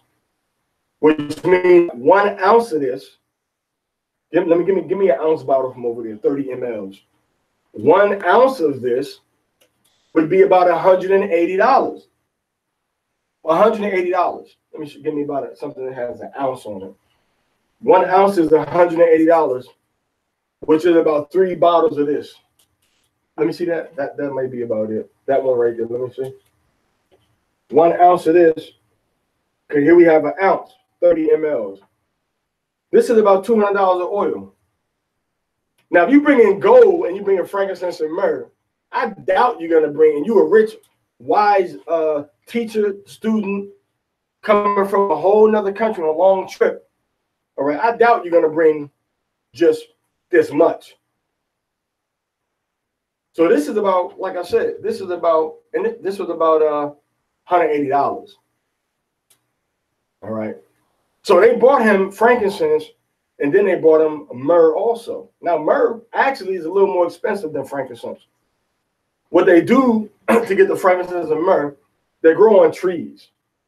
So you know how you got a little pine tree when you were small, you be climbing the little pine tree, and then you get the sticky stuff on your hands sometimes, right? That's called sap. But the actual name for sap is resin. Resin is like the crying of a tree or that's flowing inside of a tree. So what they do, they put little slashes inside the frankincense tree, and then the little stuff oozes out, and it gets hard, a little hardened. Then they go back and they cut it off, and that's the frankincense. Well, then they take a bunch of this frankincense, little hard rocks called resin that come from the tree, and they put it into a container, right? And put like a little bit of water in there with it, and then they boil it. As they boil it, it takes off the oil and the water leave together. Then it goes down a little thing, and it cools. When it gets cool, you got a bunch of water at the bottom, and on the top, you got like a thin layer of the essential oil. And that's what the frankincense oil is. And then they have the water that's left over at the bottom, which they call the hydrosol, right? Because it smells like the frankincense. So they sell that too. So if you take, so that's how they did the frankincense and the myrrh into an oil. And then they got the gold. Now the frankincense was good for asthma. You would not get sick often with frankincense. It was a strong antimicrobial, antibacterial. It fought off infections. Excellent for the respiratory system, which was good in the ancient world because you always breathing in all types of toxins and stuff through your nose and mouth and through your skin. And that frankincense was a protective barrier. See? So it was a medicinal thing also, as well as the Most High liked the smell of the frankincense too. All right. And then we had the myrrh, and then they had the gold. All right. So this was something that the people did to respect and to recognize that Yahushua, was a precious little baby. That this little baby was going to be significant. So with that oil, his mother and father would anoint him and rub him with that oil on a regular basis. They would dilute it, all right, probably diluted with what they call a carrier oil, all right, which was probably, back then, probably it was olive oil. All right, so they take fresh, virgin cold pressed olive oil and then put in a couple of drops of the frankincense, and then they would rub it on a little Yahushua baby. Then after that, Joseph probably, don't use all his oil. That's for him. That's probably what Mary said. Yeah, this was left over on my hands. Mary, chill out, man. I ain't using all his oils. Then Yahushua, little baby Yahushua, 6 months, probably like, you do use a lot. You know what I'm saying? You do lose a lot of my oil, Abba. You do use my ad shamanya, Abba. That's probably what he would have said. He said, Ata shamaka ma'ad shamanka, Abba. Shamanya, Abba. Meaning you place on yourself a lot of my oil, Abba. All right. Zashamanya, Abba. This is my oil, Abba. Or he would have said, Shamanya za, Abba. My oil, this, Abba. All right, so frankincense and myrrh to show that he was a righteous, king. He was born a king. All right. So now the U.S. government say, well, Herod said, you know what? We got to kill this king. So Herod, try to get the man, where he going to be born at? Also, check this out. It was not 3 kings that we know of in the Bible. It says 3 gifts. All right. It says that they presented to him gold, frankincense, and myrrh. All right. Gold, frankincense, and myrrh. So they brought those 3 things to him. All right. They brought those three things to him. And that's why I'm inclined to believe that if they came, kind of from the east, that they probably brought the Yemen oil. Not the Yemen, but the Oman oil from Oman, the eastern part of the Sinai Peninsula when you look on the map. Sinai Peninsula, they probably bought that oil for him. That's what I would say. That they probably bought that oil for him. All right, because that was, east came from east where they were at. Then come from west and south. West and south was through Egypt, and then coming from Somalia. Then you got to go across the Gulf of, Gulf of Aden, right? The Gulf of Aden, and then you get off, and then you're in Yemen, and then you go down, and, then you go down through Yemen, then you cross over from Yemen, and then you end up in Oman, which is a different variety of oil. All right, so when they said they seen Yahweh and they came to the east and they came to worship him, that worship means to bow down. It's a token of respect and a sign of respect to a person to bow to the person. All right. Now there's a difference between me, bowing, to a person like you would to a king, or like people would do maybe to King David. All right. And to be bound to a person because they want to be worshipped and they're being worshipped as a god. That's a difference. All right. That's a difference. All right. That's a difference. And that's where we get things twisted in America, because they're taught that the man supposed to worship or bow down to the woman when he want to marry her. Nah. He talked to the father say, okay. He don't bow down to the woman, get on his knees and say, will you please marry her? Like he begging her to marry him, or he worshiping her. That's a form of worship. You don't do that to no woman, man. Unless you done something that's just terribly and just wicked, but not to say, okay, will you please marry? Nah, that's, that's kind of, that's little change that's left in the pocket, what they call a chump change. I mean, man really shouldn't be doing nothing like that, man. You know what I'm saying? If you ask a woman to marry her, she say, yeah, she should come and bow down to her Lord. All right, now somebody might say, well, Yahweh Shai bowed to his disciples. Yeah, that was man to man. After they had been bowing down to him for about 3 years. Bowing down to him as they instructor, as their leader, as their head, as the son of the Most High. And they accepted and respected that. And then they, they were submissive to him. And then toward the end, he bowed down to them. That ain't how their relationship started. Oh yeah, man, I'm bow to you. Come on and minister with me. Will you minister to me? No, he ain't do that. No king, no man in the scriptures ever done that. Now Jacob did it to Esau. When he thought Esau was about to murder him, kill him, he made obeisance, right, to him. All right, so they said they seen Yahweh Shai's star in the east, that they come forth to bow down to him, to worship him, and pay their respect. And Herod got jealous. It's the same thing with Moses. They thought that we were about to take over Egypt, so they said we got to murder these little, adorable, precious, cute, powerful, strong baby Ibarium, which is us. We're the Ibarium. We're the Ibarium. We're not the Hamites. The Bible does not call us Africans. The Bible does not call us Asians per se. The Bible calls us Ibarium, and it calls us Yashar Alayim, Israelites and Hebrews. That's your name. Stop using these bywords. If you're from the tribe of Ashar, stop calling. There's no such thing as there's no such thing as no Hispanic or Latino when it comes to the 12 Shabbatim of Yasharallah. There's no such thing as, these are made up words existing in somebody's imagination. Because Latino comes from the western, or a region of Western Italy called Latium. Okay. And Hispanic comes from España, which means pertaining or dealing with, Spain. Now, you might got a little case right there, because the word Spain comes from the Hebrew word Shapan. And we call it España. España. Shapan. España in Hebrew, in English, is España. In Hebrew, you would say Shapanya, meaning that which pertains to Spain. See, can y'all see the similarities? España, Shapanya. And you know, anybody that speaks Spanish, then they start speaking English, you know, it's a sticker shift.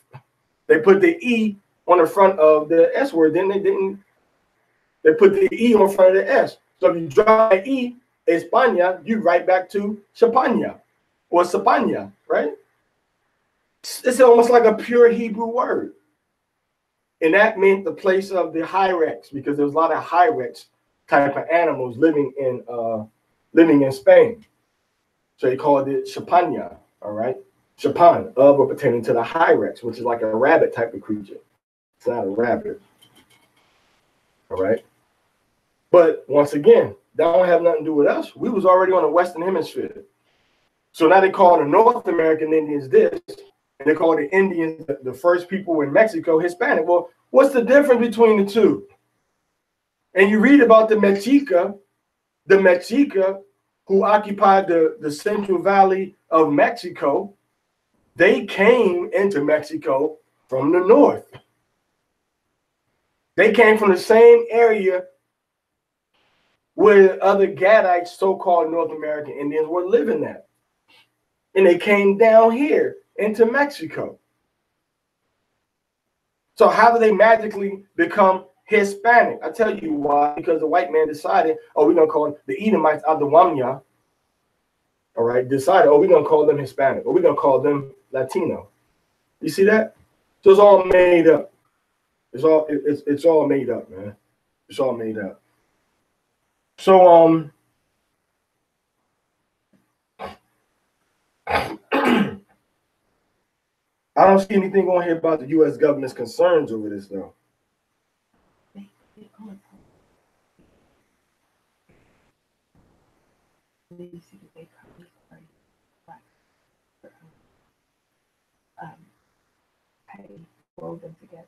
And I'm gonna tell y'all something too, man. The Russians really never had no hardcore bondage and slavery upon the 12 tribes of Israel.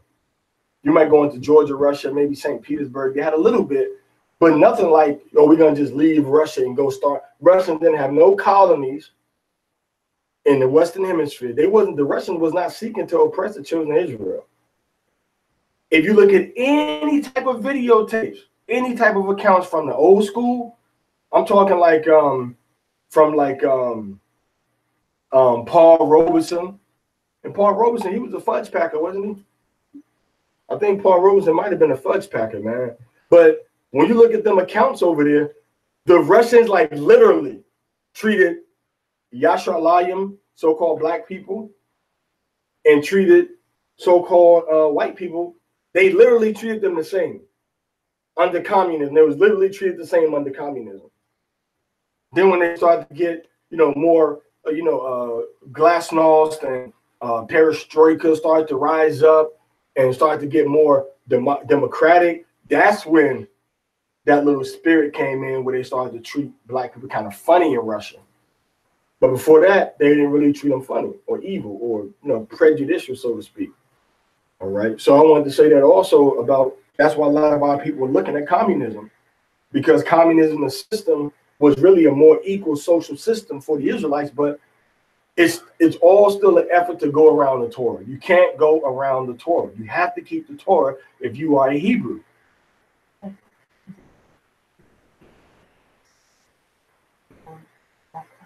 Okay. Should I pay? Yeah, like a better pay. In America? Mm-hmm. So I could get them. Okay. All right, so they saw his star in the east. They said they had come to worship him. So you got to be careful and watch out, for these government programs. All right, these immunization shots. These immunization shots. All right, you got children in here that's never. How many children in here never had no shots? How many of y'all never had no shots? Raise your hand. Raise your hand if you never had no shots. So, not counting the vitamin K. All right, so 1, 2, 3. So you never had no shot? Which one? Which shot did he have?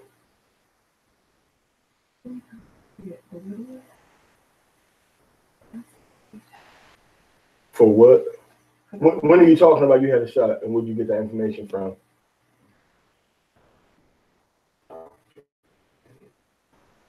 How old were you?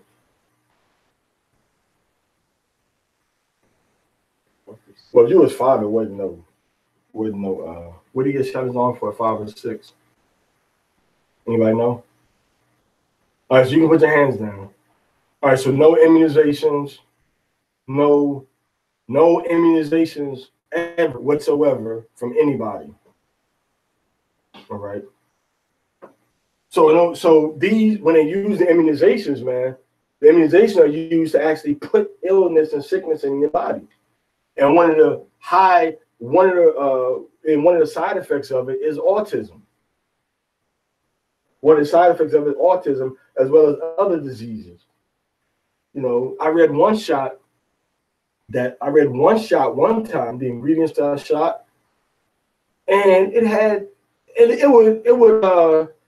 said something renal, blah, blah, blah, blah, blah. I looked that thing up, man. It was damn monkey kidneys. They had cells from monkey kidneys in an immunization shot. Because I guess the monkey kidney was the only thing that could provide whatever protein or whatever they needed. Maybe it was to synthesize the body's renal part of the adrenal or the renal system, you know, coming from off the kidneys. So monkey kidneys. And then anytime you see the word porcine, they have, you know, different pork cells, pig cells inside of these immunization shots also, man. And then none of these children that never had no shots had no major illnesses or sicknesses, right? And the boys is all circumcised on the 8th day. So what's the problem? You see that? So that takes you out of the grasp of some of the biological warfare. And now we got to fight against the what? The systematic social warfare. You got the voluntary, and then you got the involuntary. And in America, they say the voluntary one is when you send them off to school. The involuntary is when you don't know and it's being done to you, like through the video games or through the social media, through communication. You see what I'm saying? So now you got to watch on all fronts, man. Because the so-called white man, just like the ancient Romans and the ancient Greeks and the ancient Egyptians, they have high-level programs that are used to introduce murder and darkness and death into the minds of our people, into the bodies of our people, because we are the next world power. It is almost our time to rise up out of captivity, to rise to the greatness that we were created to rise to, and be used by the Most High to subdue the world, put the world in order, and to enforce and institute the laws of Yahweh across the whole planet Earth, man, and be put back into our rightful place. And that's what Pharaoh was afraid of, because they knew about Abraham, Isaac, and Jacob, and that the children of Israel was going to be great.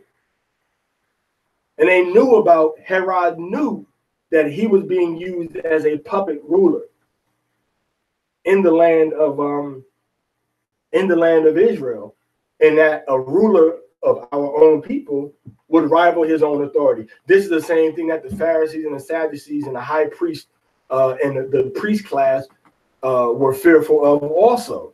Because once Yahweh rose up, they thought, oh, now the Romans going to get mad at us because we know that he ain't going to submit to Rome's authority. So they're going to look at us like, why didn't we keep him in check? You see what I'm saying? So now they said, well, we got to get rid of him. And that's when we read about the crucifixion happening. But they thought they was getting rid of him. Now realizing that they was fulfilling the prophecy from the book of Genesis chapter 3. All right, Genesis chapter 3, verse 16. All right. They didn't realize they were fulfilling that prophecy about the son. I mean, not chapters, but around verse, I think it's 15, where he's going to bruise the head of the serpent, and that the serpent is going to bruise his heel.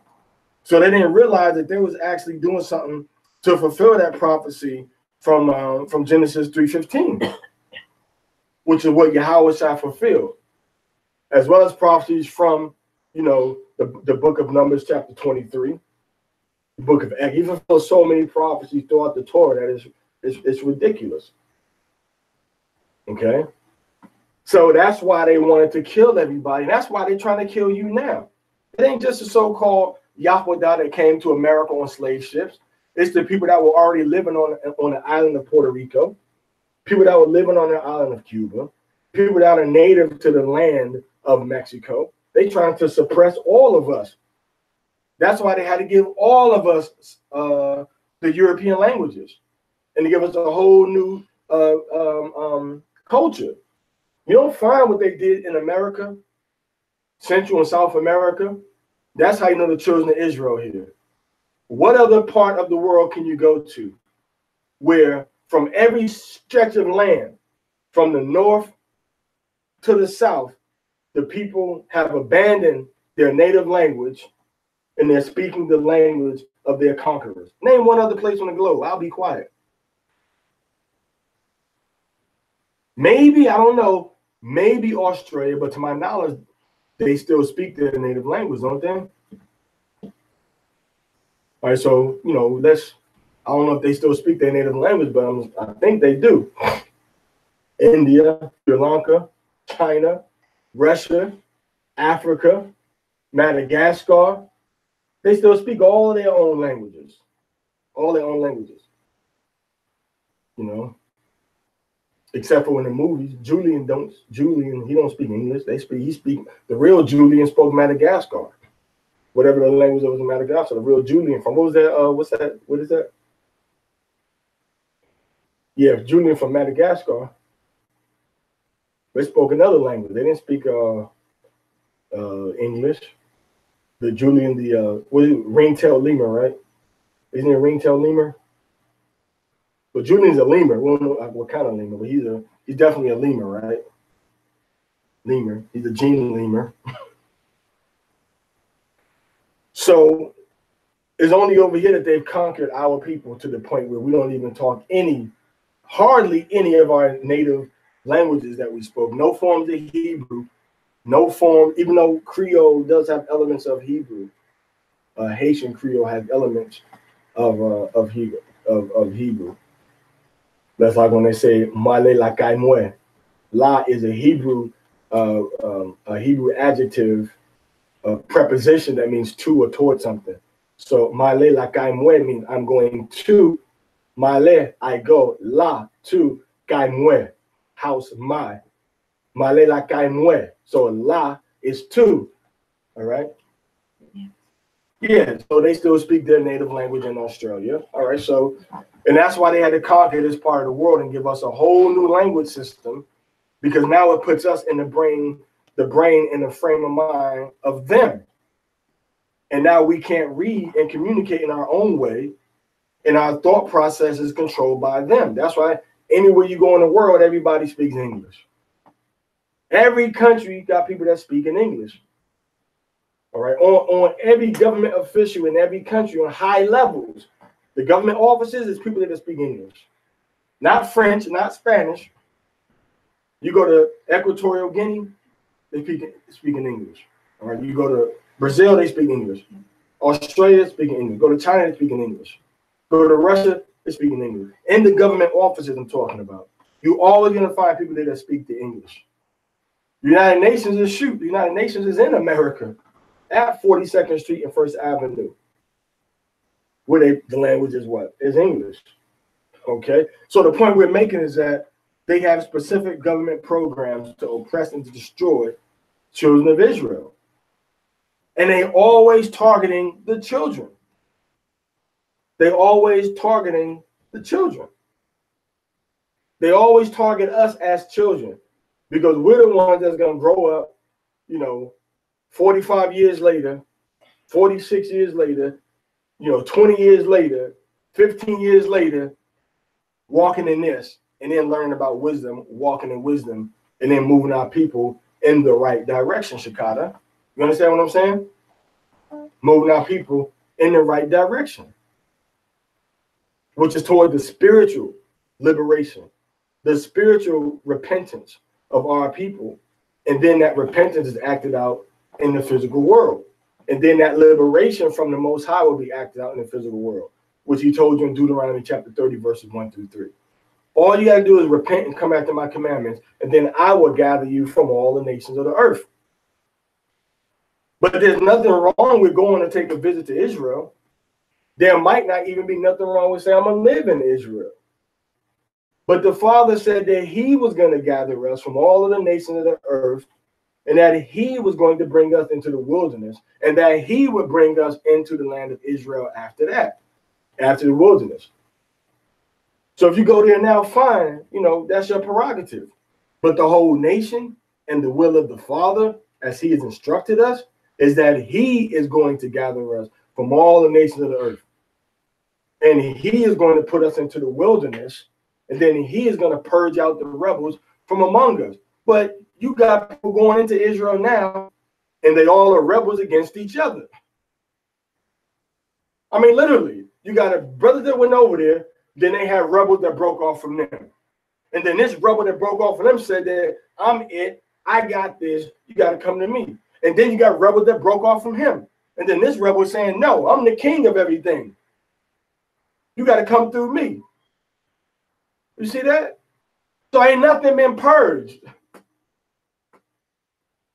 How you going to purge wickedness out the land when the Most High said that you shall call them the border of wickedness? So-called white man controlling Israel now. He controlling who comes in and out of that country. He made leagues, you know, with the Arabs. He made leagues with the Hamites. He made leagues with certain other European nations that they can come in there, and these are the rules you got to abide by. He said, oh, you can stay there for 90 days unless you're going to be here breaking my laws. And now you got our people living over there as quote-unquote illegal aliens. Which may be fine, but remember, ain't no government stupid. In every country, every once in a while, or at some point, does what they call immigration sweeps. Where they're gonna find everybody in that country that don't belong there, and they're gonna deport you. Unless you're there under the rules that they got set up. If that don't happen, good. I'm glad for you. I'm glad it don't happen to you. But as a nation of people, we're told a certain protocol and a process that the Most High is going to put us through. So you got a bunch of nuts that's saying, no, you got to do it my way and this way. Using prophecies and taking them out of context and saying, no, see, this is the way we got to do it right now. And I'm going to come back, hopefully, and, you know, do a exhortation on that. All right. So this is about the Exodus. We're on the sixth chapter of the Exodus. We went from chapters 1 to 6, where the Most High is bringing us out of captivity, bringing us out of this foreign land, and he's going to do the same thing here in America again. So what you see happening in America, in Egypt, is going to be the same thing, and I'm going to show you in the Apocrypha. What you see happening, the black one with the Apocrypha, what you see happening in the scriptures is going to happen again. You know what I'm saying? The same thing we read about, the 10 plagues, it's going to happen in America. It's going to happen again in America. And we're told this in the scriptures. You know, the same thing we see happening in Egypt, with leadership being risen up and coming together. And that's why when you look at Zephaniah chapter 2 and 1, Moses went to the leadership first. He said, let me go to the elders first. And that's Zephaniah 2 and 1. You know, you elders or us elders or them elders got to come back and covenant with the Most High first. You got a bunch of leadership that's got 3 different directions they want to go. Some of them say, oh, no, Israel is the focus. And some say, oh, no, the Targums is the focus. And some say, no, Israel is the focus. Coming over here to Mount Zion, you got 3 different focuses from 3 different people. All right, that's got 3 different messages and 3 different ways of delivering the messages and 3 different levels that they're willing to compromise in order to receive people into them. Well, we don't believe in the Messiah, but oh, you believe in him? Oh, come on, it's all about this land. Oh, I'm a Muslim. Oh, but you believe this is the real Mount Zion? Oh, come on over here and pray with us. You pray to Allah, and you pray to who you pray to, and come on over here. Oh, you believe that the Arabs are buddies and friends because they sons of Abraham? Oh, yeah, come on over here. I live amongst the Arabs. I lived amongst the sons of Ishmael. They're cool people. Scripture is that. What scripture even alludes to making alliances with the Ishmaelites? Not just alliances, not just alliances to fake it till you make it, but alliances where you're trying to enter into business, social relationship, and marriages with people that the Most High has said are his enemies. Clearly, our King David said, and at what point from Psalms 83 to now does that change? When they still worshiping Allah, they're not grasping onto obeying and walking the commandments and laws of the Most High. So under what doctrine are you making marriages and alliances with a people that spit on your God and spit on your laws and don't keep your laws? Not even a Sabbath. They keep in Juma. The Arabs in the Negev are keeping Juma. Now, I might go and live among them and be living under their laws, just like I'm in Mexico, or just like if I'm in India, I'm living under Mexican or Indian laws because I'm in their country. So I might try to alleviate that a little bit and say, well, you know what? Let me go into the land of these Arabs over here so I can get a little more closer to the culture I'm supposed to be keeping. Because the whole earth is polluted by Gentile rulership right now. All right, so I'm going to go into a couple of scriptures. I'm going to go into the book of Second Ezra. This is a powerful scripture, Second Ezra chapter 10. All right, and I'm going to read verse, Second Ezra chapter 15, and I'm going to read verse 10. Yahweh said in verse 10, but behold, my people is led as a flock to the slaughter. Meaning what? Meaning they being quiet, and they being murdered, and they being killed. And they don't even realize they're being destroyed.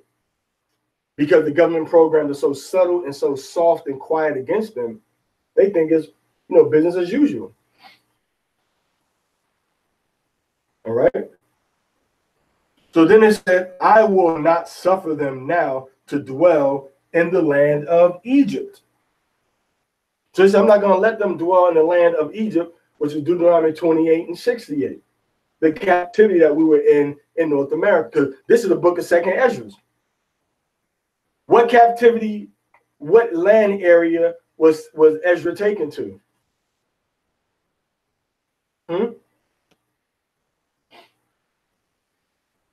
Babylon. Thank you, the water. So he was in Babylon. So what is he talking about getting delivered from Egypt for? It's a prophecy, that's why.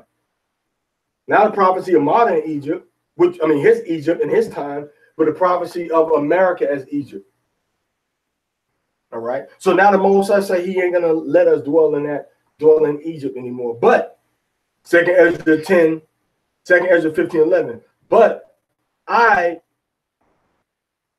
will bring them with a mighty hand and a stretched out arm. See that? Mighty hand and stretched out arm. And smite Egypt, meaning smack down, WWF, and smack down Egypt with plagues as before. So the same plagues we see happening that we're about to read about next Sabbath, and the week coming up, are the same plagues that we read about is going to happen in modern Egypt, which is America. Ancient Egypt, you had Memphis. Modern Egypt, you have Memphis. Ancient Egypt, you had Cairo. Modern Egypt, you had Cairo. Ancient Egypt, you had black people, Israelites trying to worship Egyptian gods. In America, you got people trying to worship Egyptian gods, saying that they pharaohs and they Akhenaten, and saying that they the Kemetic movement. Same thing. Ancient Egypt, you had the phallic symbol, the obelisk with the pyramid, atop a long square pole. Modern Egypt and DC, you got the same thing. Got the same thing. Pyramids all over the place, pyramid top buildings. And then you got Las Vegas where they got pyramids. And they got Caesar Palace. You see that? They got all that stuff over there, man. Modern Egypt. This people came on ships to here. And we already talked about the government program they did in ancient Egypt. This was a government-sponsored eugenics and birth control. Eugenics and infanticide. Or they say infanticide. To kill the infants in ancient Egypt. Modern Egypt, America did the same thing. So the Most High said he's going to pour out the plagues of Egypt as before and will destroy all the land thereof. That means he's going to destroy modern America. He's going to destroy modern America. So what we see in this week coming up happening inside ancient Egypt is the same thing that's going to happen in modern America, which is modern Egypt. Because we came to America rather also, and here in Mexico too, on slave ships. All right. So the Most High Yahweh says he's going to bring them plagues. And then you got people saying, well, no, if you go to this place, you're gonna be saved. Well, your heart is still filthy and disobedient to the Most High. So how are you going to go someplace and be safe? Safe from what? The Most High said in the book of Revelation that you're going to cry to the rocks. You're going to try to go to the rocks and hide, and the rocks are going to tell you ain't no hiding place. The rocks are going to cry out. There's no hiding place from the Most High's judgment. You better get your soul and your mind right. So you scared of death of your body. You better be scared of the death that the Most High can give your spirit when you die forever. And you feel that torment of that lake of fire forever. Which the Most High said in Revelation. Somebody, oh, that's a metaphor for nuclear missiles. It may be, but as real as it is metaphor too. So in Ezekiel chapter 33, Ezekiel chapter 20, verse 33, it says, as I live, saith Adonai Yahweh, surely with the mighty hand and the stretched out arm, and with fury poured out, will I rule over you. And I will bring you out from the people. He says, I will bring you out. He says, I will bring you out. He don't say no Israelite community is going to bring you out. All right. He don't say nobody in no part of Israel is going to bring you out.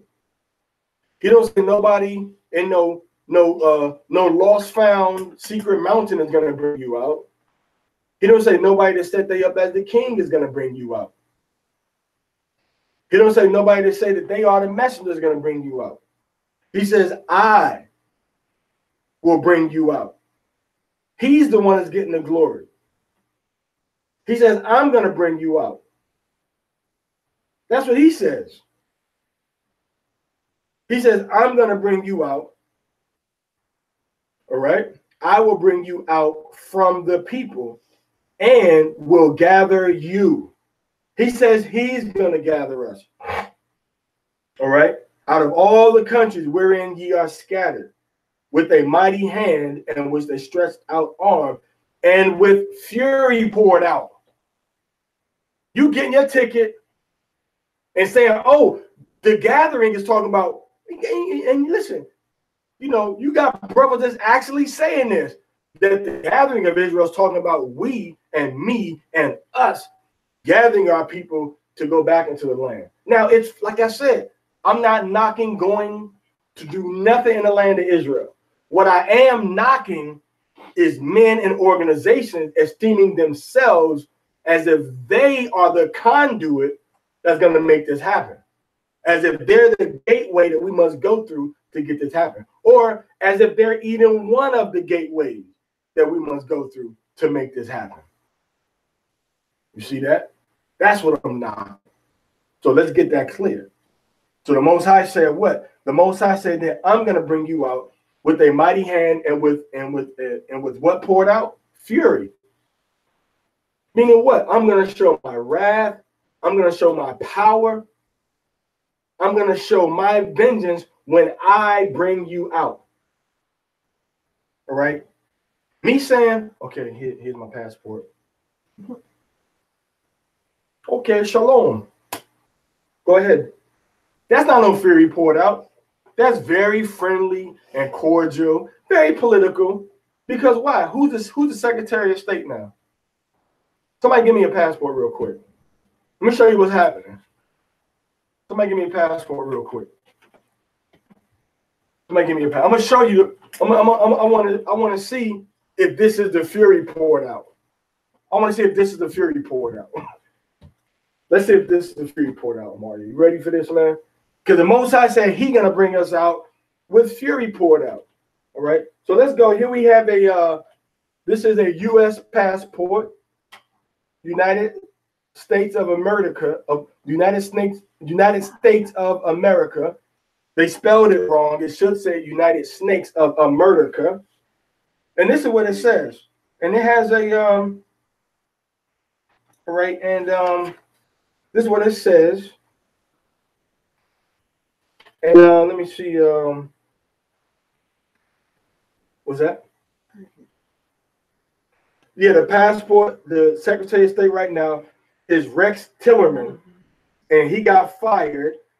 And Mike Pompeo, you got an Italian dude now. You got a Roman, you got a Roman citizen that's standing at the gate to endorse your exit from Babylon into any other country. You want to travel? Here. Well, Mr. Pompeo, hey, you can see that name Pompeo and know that it comes from Pompeii, which was a city in ancient Italy that got destroyed by what? What did it get destroyed by? A volcano, Pompeii, Pompei. His name is Pompeo, Pompeo. All right, so here it says, we're going to read to you. I'm going to read to you something. It says, this is what it says.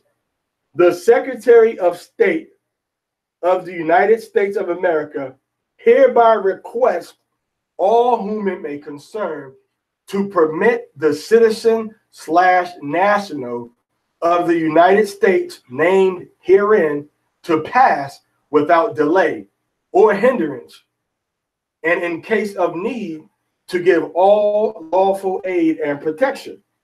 So does that sound like fury poured out? You got, what's his name, Ralph Pompeo? Mike Pompeo is saying, can you please let him into the country? That's what this is saying. Can you let him into the country? Does that sound like fury poured out?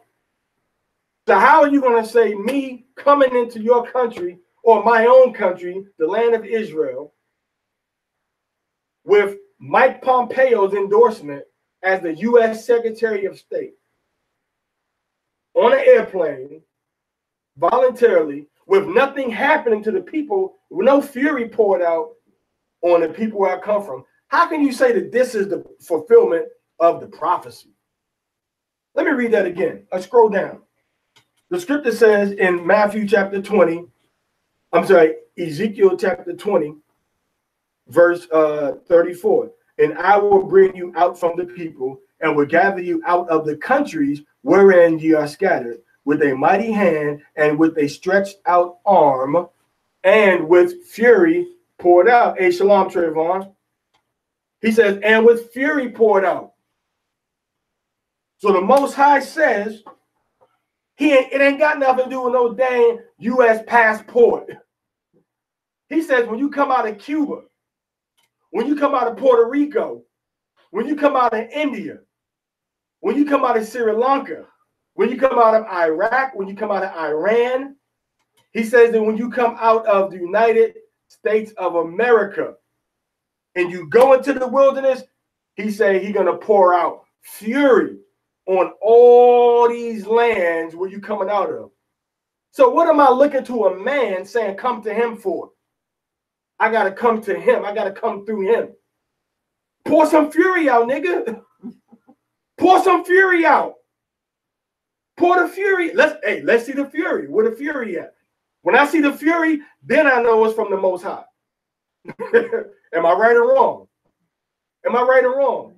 What do the Most High say? Did the Most High say Michael Pompeo? Did the Most High say fury? is this fury? Maybe it means that maybe it means that the immigration officers are gonna come into the country. Is that the fury poured out? No. The fury poured out, we already read about, is when the Most High says, you are coming out this land, you're not gonna get slaughtered. I'm gonna bring you into where? Where he say gonna bring us? I'm gonna show you. Verse 35. And I will bring you into, he says, I will bring you into the wilderness. All right, come on. Which one of y'all read Spanish better? All right, read this. Read that. Read it loud. Read it first silently so you know the words, and then read it through out loud. All right. So he says, and I will bring you into the wilderness of the people. All right. Exodus chapter 20, verse 35. I will bring you into the wilderness of the people. And Exodus, Ezekiel 20, 35. And I will plead with you, cara a cara, face to face. I will plead. The Hebrew word for that is dan shekara. Can you say dan? Say dan. No, dan. I know you can say it, Naira. Say dan. Say kan. It sounds the same. So it says, Dan, I will judge you face to face. So the Most High says that he's going to plead with us, and he's going to bring us out, and he's going to bring us where? He's going to bring us where? To the wilderness. Where? Where's Yahweh going to bring us to? The immigration office, the embassy, the airport. He said he's going to bring us to the naturalization office. He said he's going to bring us into the wilderness, no matter where we are. Now, like I said, we're not knocking saying don't go to no place, don't go to Israel. I'm not saying don't go to Iraq. I'm not saying don't go to China. What I am saying is that for a man to try to say you got to go through him and his program just because he's in the land of Israel, just because he's on Jerusalem, just because he got a community, that's all fine and good if it's done in righteousness under the laws of the Most High in the name of Yahweh Shah the Messiah with no idolatry, no question marks. That's fine. But you can't say that you are a conduit or your group or your body is the one that the Most High is using to bring everybody out because Yahweh tells us what's going to happen when it's time to come out. What?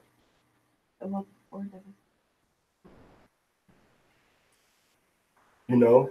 All right, go ahead. Read that. Read Exodus 20 and 35. Read it loud. Y os he de traer al desierto. Yo voy a traer a ustedes al desierto, es lo que dice el Altísimo Yahweh. Él dice que yo voy a traer a ustedes, ¿dónde? Al desierto. Al desierto, al aguada. Al desierto. Al aeropuerto. Al desierto. A la oficina de la migra. Al desierto. De la inmigración. Al desierto. Inmigración. Al desierto. Él dice que yo voy a traer a ustedes al desierto. ¿Ok? Go ahead. De pueblos. Del pueblo, ¿ok? Y allí. ¿Y dónde? Ahí. Y ahí en el desierto yo voy a hacer ¿qué? Litigaré. Litigaré. Yo voy a litigar. Yo voy a juzgar. ¿Y ustedes cómo? ¿En qué manera? Con vosotros cara a cara. Cara a cara.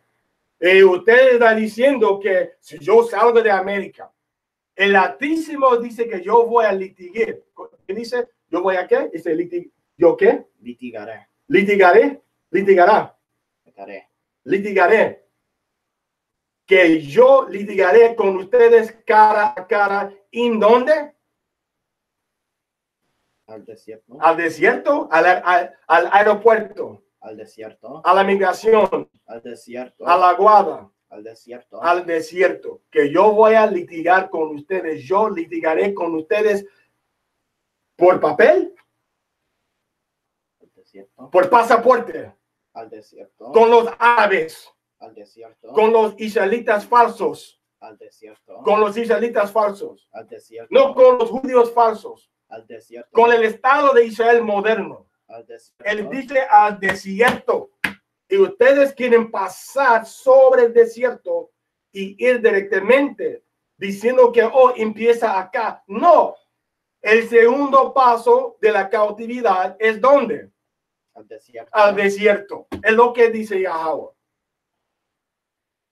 Es lo que dice Yahweh, que el segundo paso después de la cautividad es el desierto, no la tierra de Israel finalmente, como un destino final. Yahweh says that the second step is the desert, the wilderness. He don't say Israel is the second step after captivity, the final step. So who are you to tell us that we're going to skip a step and skip the desert that he's going to bring us to, and we're going to go directly to the land of Israel? What you going to remake the rules of Monopoly? Skip the board, go directly to win. El premio, the prize, es la tierra de Israel, is the land of Israel. Para los que pueden pasar por el desierto, for those that can pass through the wilderness. And give me verse 48. Give me verse 38. ¿Por qué es el desierto tan importante? Why is the desert so important? So important. Again, we're going to see. Go ahead. Y apartaré. Y apartaré. Apartaré. Como si yo tengo una enfermedad en mi sistema. Yo tengo que apartar, yo tengo que tomar cosas para empujar la enferma de mi sistema. Y dice que yo, ¿qué? De entre. Yo apartaré de entre quién? Vosotros. Entre vosotros, entre ustedes, entre nosotros. ¿Qué? Los rebeldes. ¿Los qué? Rebeldes. ¿Los qué? Rebeldes. Los rebeldes. ¿Qué es un rebelde? Un rebelde es una persona que quiere hacer al opuesto o contra de la orden del Altísimo. A rebel, it says that I will purge you out from among, I will purge out from among you the rebels. So the Bible says that when we enter into the land of Israel, we will not have no rebels. So how can you not even believe in a Messiah and you don't think that this person is a rebel? How can you say that the Messiah name is Jesus and he born on December 25th and you ain't got no rebels? How can you say that we got to come through you to get to the land of Israel because you're the king of Mount Zion, but we ain't got no rebels?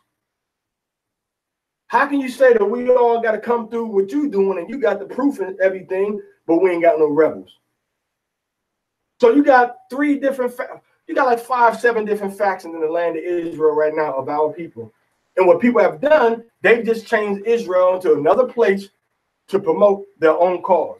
Han cambiado Israel a un otro lugar para promulgar sus causas. Sus causas. Porque el Altísimo dice claramente que nosotros vamos a pasar del desierto primero antes que pasamos a la tierra de Israel. Él dice de su propia boca. The Most High says from his own mouth that we're going to pass through the desert before we pass to the land of Israel. Hosea 1:10. Amaria, give me Hosea 1:10. Acá. Hosea 1:10. Tú también, dame Hosea 1:10.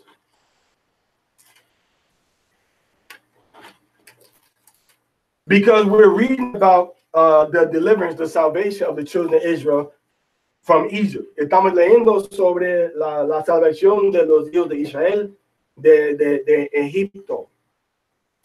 Egipto físico.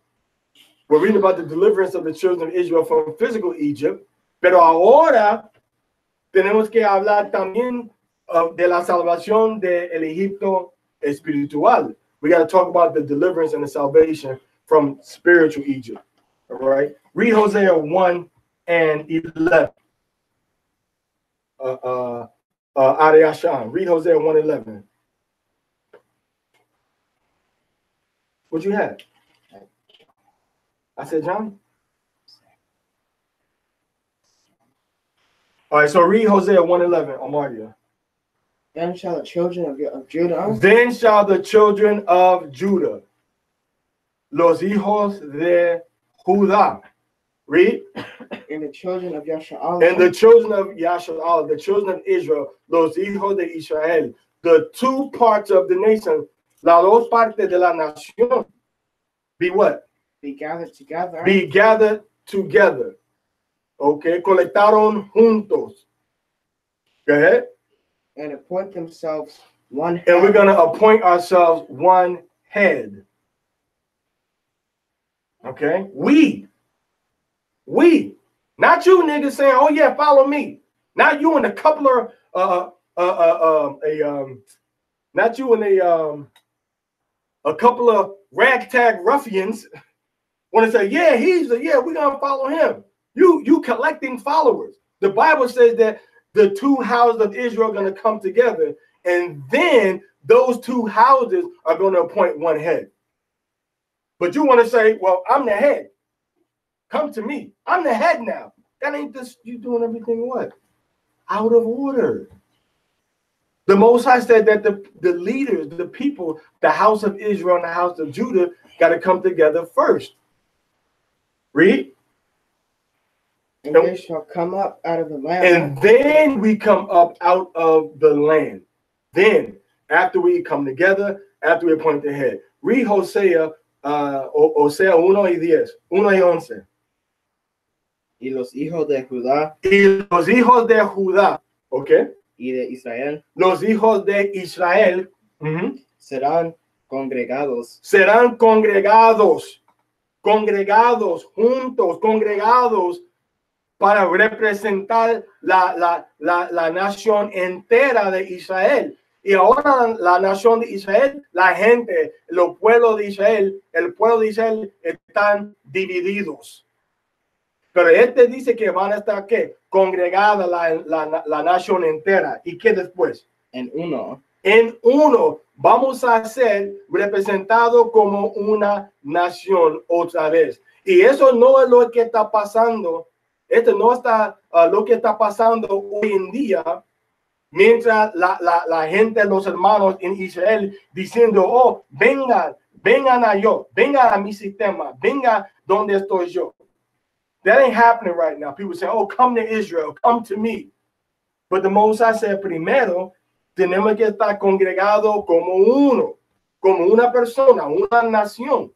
Okay, go ahead. ¿Y qué? Y después de congregaron, ¿qué dice? Y levantarán. Y levantarán. Y nosotros vamos a levantar. Nosotros juntos como una sola nación vamos a levantar. ¿Levantar a quién? Para sí una cabeza. ¿Levantar qué? Otra vez, levanta. ¿Y qué? Levantarán para sí una ¿Para cabeza. sí? Levantar para sí una qué? Una cabeza. ¿Cuántas cabezas? Una. ¿Dos cabezas? Una cabeza.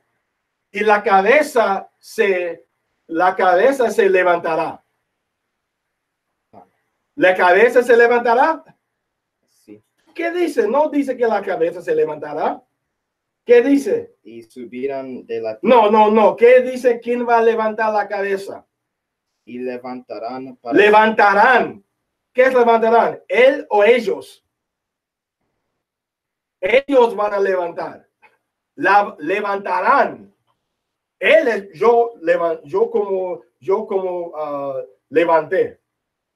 Ok. Y él levantará. Yo levantaré. Ok. Yo voy a levantar. Ok. Y él levantará. Este dice, ¿levantar qué? para sí No, levantar qué. una cabeza. No, levantar qué. Para sí. Lee la palabra, levantar qué. ¿Qué dice levantar qué? La palabra levantar, lee esa palabra y qué dice después de la palabra levantar. Mira la palabra y léeme lo que ves con tus ojos. Está conectada las letras a la palabra levantar. Lee. Y levantarán Levantarán. ¿Quién levantarán? ¿Quién? Léeme la respuesta siempre está en la palabra. Y por eso nadie puede contradecir contra las palabras de Yahweh. ¿Quién levantarán? para sí No, ¿quién levantarán? Una cabeza. No, ¿quién? No qué, ¿quién? ¿A quién pertenece el acto de levantarán? ¿Quién va a hacer este acto de levantando? ¿Mm? Y por eso digo que tiene que leer la palabra. Antes que llegue el tiempo para leer la palabra al público. ¿Quién levantarán? Who's raising? Who's doing the raising? Okay, so why you can't tell me that? It's not right here. It does. No, tell me why you give me an answer that's not there then? Who does the Bible say is doing the raising, man? People of Judah and Yashar'Allah. Okay, so that's the answer. What's the magic trick about that? We ain't dealing with no witchcraft. We don't know what the words say, man. Ain't no secret answer, bro. It's right there. Right? So read it to me. Who's gonna levantar? Who's levantando? Los hijos de Judá y de, Los hijos de Judá. And who else? y de Israel Y de Israel. ¿Qué van a hacer? serán congregados Serán congregados, ¿cómo qué? en uno. Congregados en uno. Esto es lo que tiene que pasar primero. Tenemos que congregarnos primero una vez, como una sola nación, como Banya Yashrala o Benai Israel. Es lo que dice acá. Para ser representada todas las tribus de Israel, de Manasés, de Efraín, de Aser, con líderes que están como cometidas a la Torah, a Yahweh y a su hijo Yahweh Shi Hamashiach. Nosotros vamos a estar congregadas y qué, como una nación y qué, Y levantarán. y levantarán. Nosotros vamos a levantar. Pero mira, tú tienes los hermanos acá en Israel que están levantándose, o más peor, los árabes están levantando él. You have people in Israel now that's elevating themselves. But the Bible says that we're going to elevate, that we're going to lift up. And better yet, and worse, they have Arabs that's putting them up. Say, oh, you're the leader of Israel. You're the leader of Israel. But the Bible says the house of Israel and the house of Judah. Read it. House of Israel and the house of Judah. What does it say? No, him. I'm pointing to him. Man, he in La La Land over there. All right. Disney World is closed today. Come back to Bible land. So the Bible says that who's going to be doing the one that's gathering, being gathered together? Read. What does it say? The children of Judah. The children of Judah, go ahead. And the children of Yashar'Allah. And the children of Yasha'Allah are going to be what? Be gathered together. So the children are going to be gathered together before we do what? What you say we're going to do after that? And appoint themselves one head. They say that we're going to appoint one head. But you got people in Israel now that's saying that I'm the head now. We're gonna terminate this, and we're gonna come back and do a whole another lesson about what we're talking about, because this bears its own lesson. So the Torah, portion, we finished with that. So vamos a continuar en español y también en inglés para explicar este tema otra vez, para explicar esta como enseñanza falsa que están diciendo muchos hermanos. We're gonna explain this false teaching in another lesson that many brothers are saying, that many brothers are trying to teach about when and how we have to go to the land. Sobre quién y cuándo tenemos que ir a la tierra de Israel. Okay, so the Bible, la Biblia dice que Hasapar Kodash, okay, el libro santo dice que nosotros tenemos que estar congregados en uno, otra vez. Y después nosotros vamos a levantar una cabeza. Right. Una cabeza. Y después que levantamos una cabeza, sabemos que nosotros vamos a subir de la tierra. What does it say after una cabeza? Y vendrán. Y subirán. Y subirán. Nosotros vamos a subir. ¿De dónde? De la tierra. De la tierra. De la tierra vamos a subir. ¿De la tierra de dónde? la tierra de la cautividad nuestra, como dice en Ezequiel, capítulo 12, o capítulo 20, versículo 13, 33 a 38. Like it says in Ezekiel chapter 20, verse 32, 38. You can't go around these prophecies, man.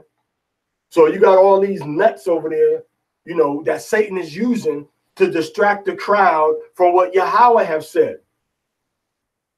And they're going into some scripture, pulling it out of context, out of sequence, out of chronology, saying, look to me, do this. Now is the time. It's here. I've decided. Oh, look at the prophecies. Well, if you do this and then you add this, see, we're at the time. See, it's expired. What did the Most High say He's going to do when we come out the land? Don't He say we're going to come out with great substance?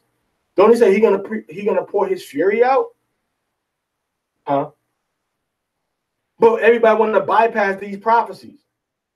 What's wrong with these people, man? I mean, you really got to be on medication, man. You really got to be on medication. I mean, you really got to be on medication, man. Because the scriptures tell you what's going to happen and when and how. Let's go down. They tell you what's going to happen, when, and how. And you trying to go out of that sequence, man. You trying to go out of it. You trying to go out of sequence, man. The Most High told us what's going to happen, man.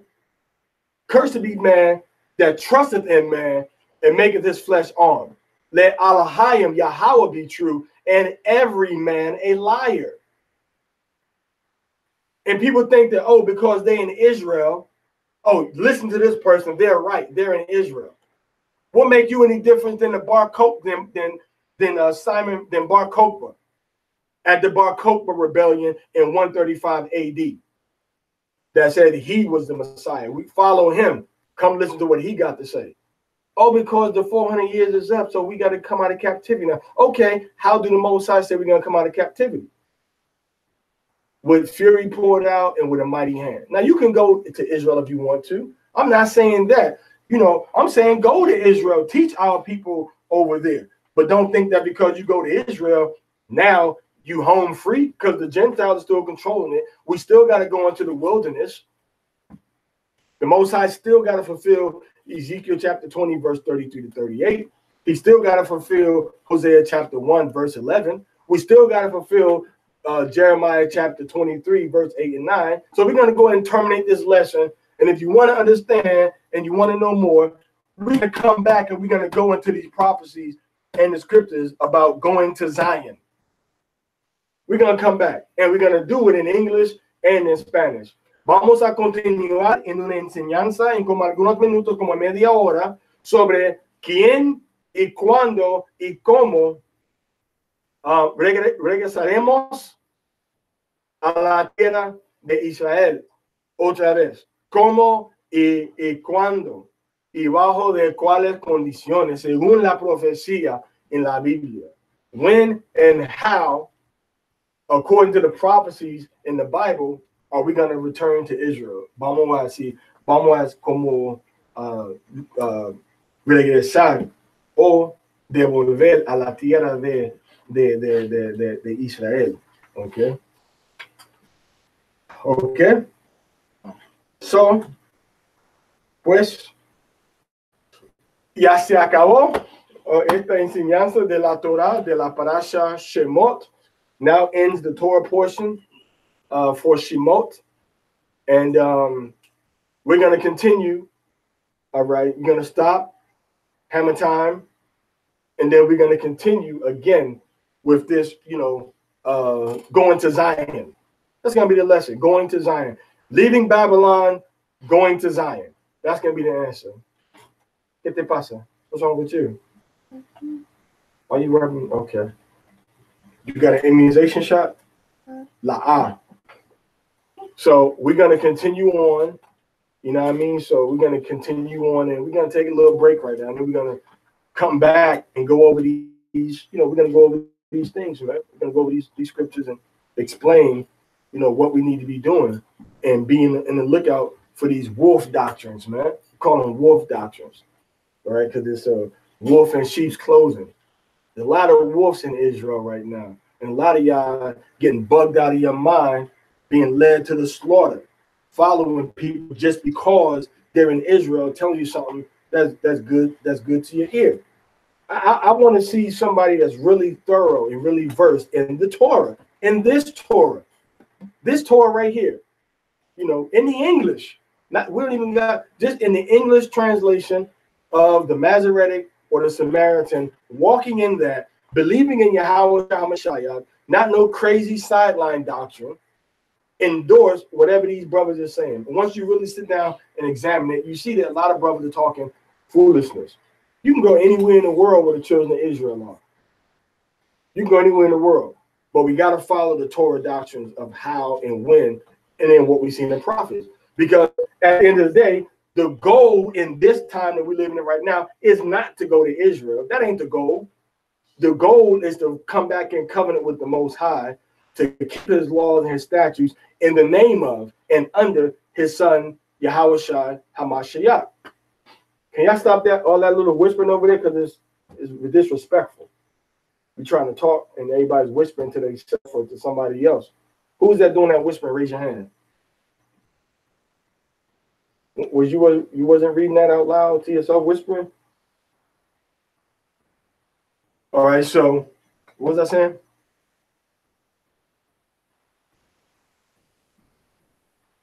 You may remember?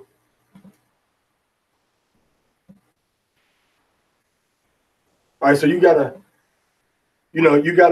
things that's supposed to happen before you go into the land. So if you are going to Israel, know that you're gonna get taken out that land. You still gonna go in the wilderness. But you got people that's building doctrine saying, no, you must come to Israel now. If you're not in Israel, you're wrong. As if when they was in Israel, they wasn't wrong. When they was out of Israel. So you must come to Israel, you must come now. And it's oh my God, Lord, have mercy, man.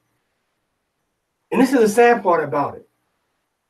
These guys that have went over to the land of Israel, saying that the Most High have chosen them to bring the people from Israel, two brothers in particular. How come both of these Negroes are married to damn Gentile women? You return it to the land of your nativity, your motherland, but you're not returning to your own women.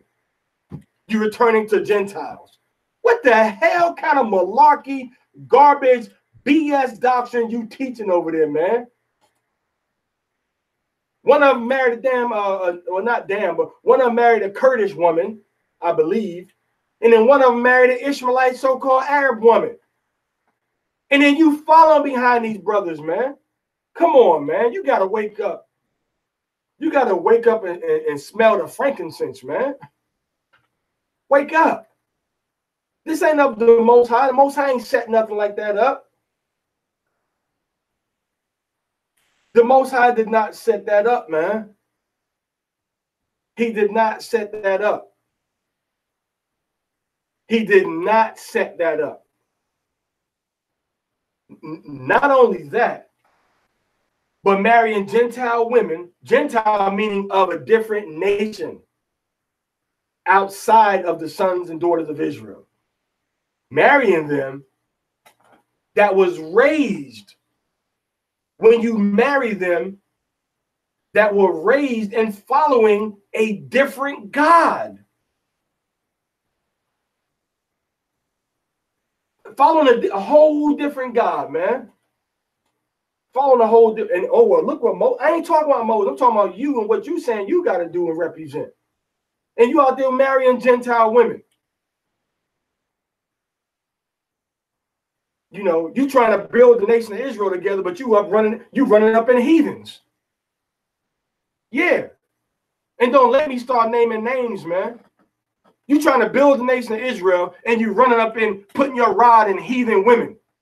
That's an abomination, man. Scroll down. That's an abomination, man. You talking about everybody need to come to Israel, and you follow behind these brothers. I'm gonna tell you something, man. and a lot of y'all ain't gonna like me for saying this, you need to talk to you need to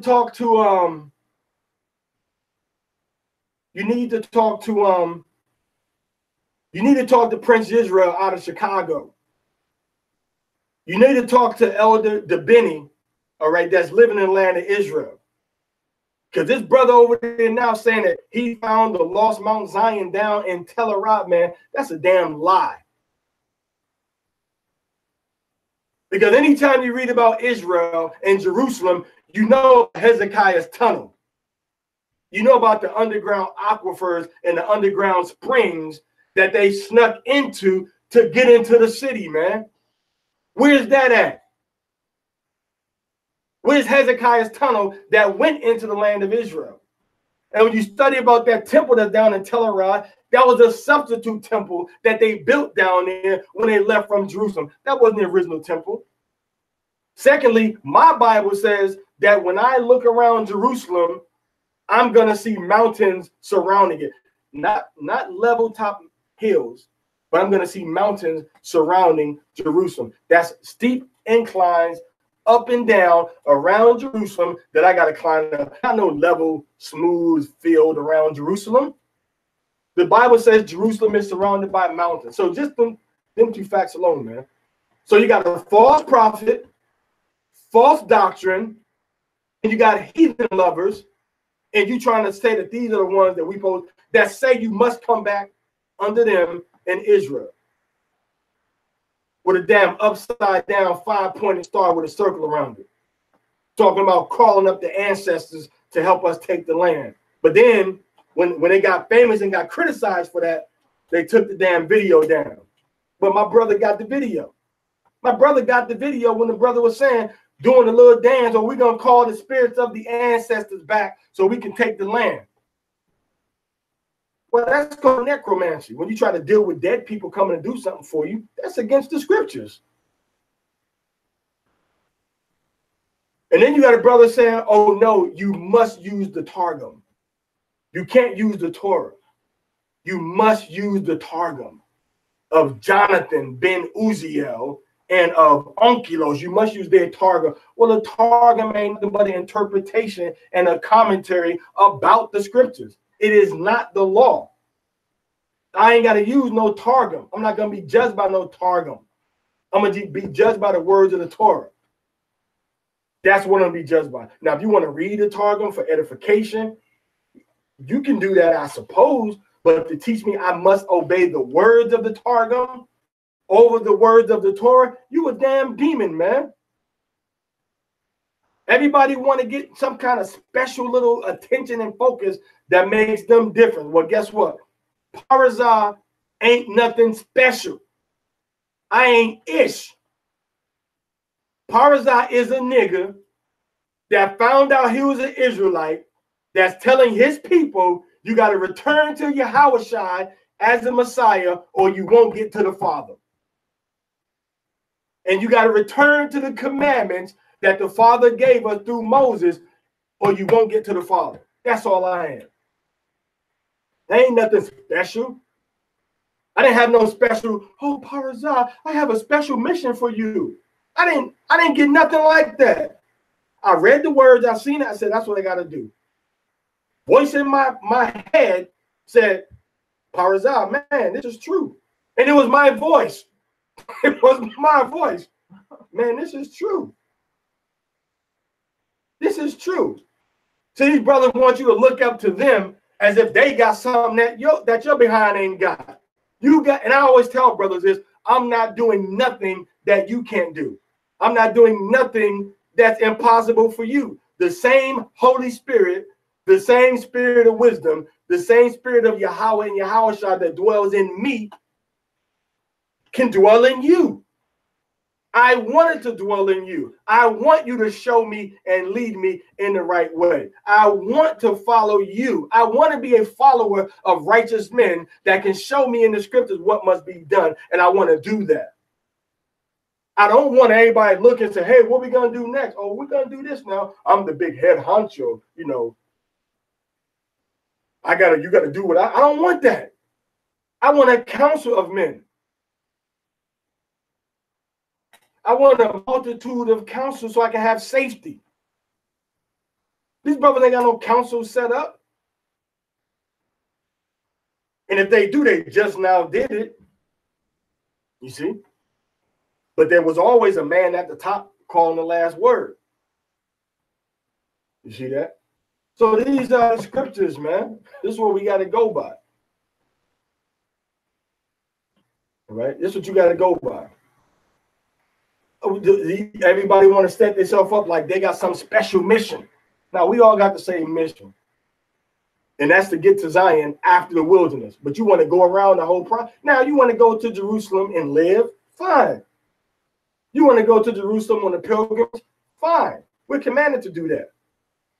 But if you can't go there because, you know, you can't afford it because the Most High kicked you out the land, it ain't your fault. You got kicked out. You got kicked out, man. You got kicked out the land. The Most High said, get out. So that's when we see in the book of Tobit, chapter 2.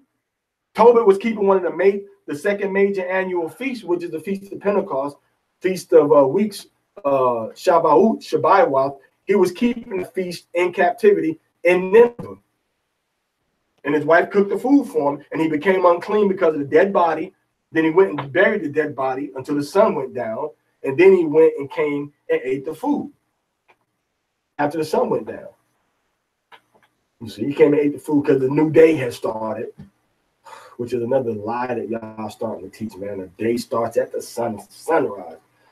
Man, y'all trying too hard, man. Trying too hard. It's so sad, man. You can't do nothing but just cry inside and laugh on the outside. Don't cry out loud. Think how that song go?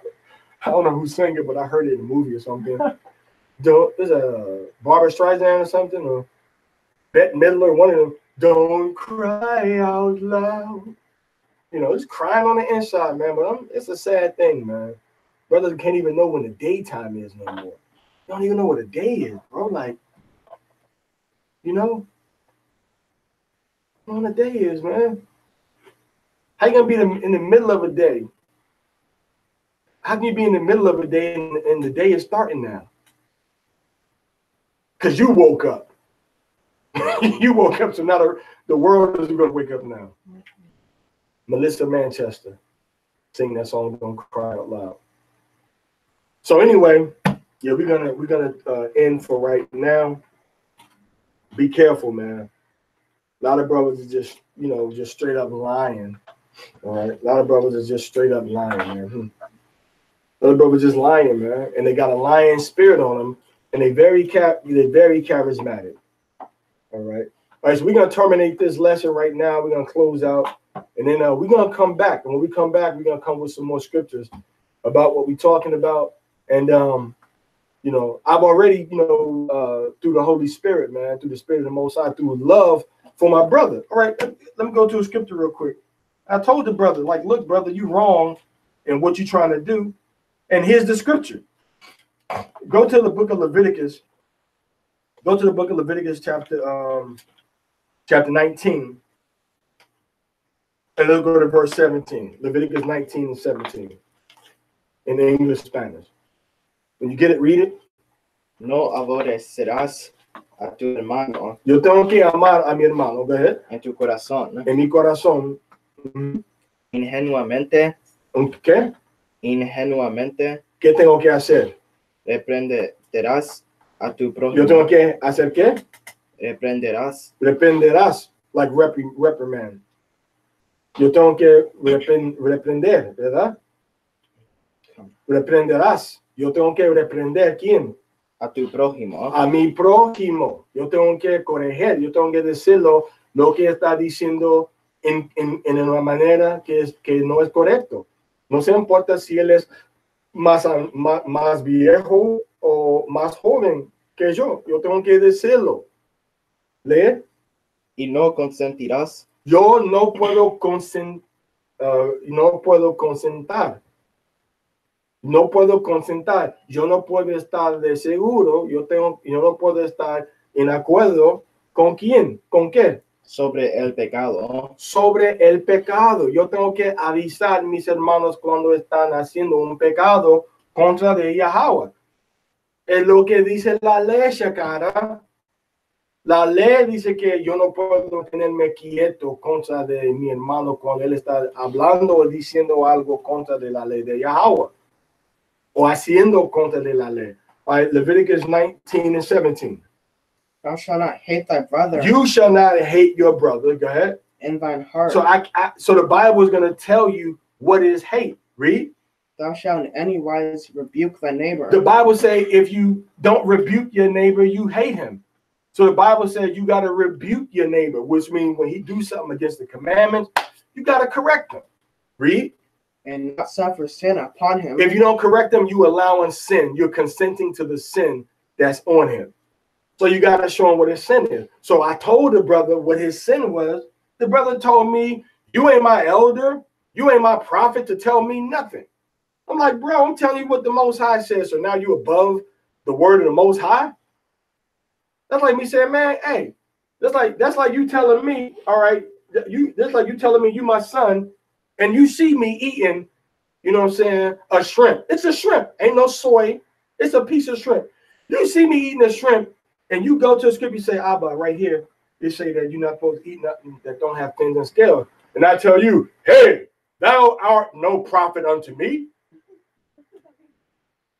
Thou art no priest unto me. You can't tell me what I can and cannot do.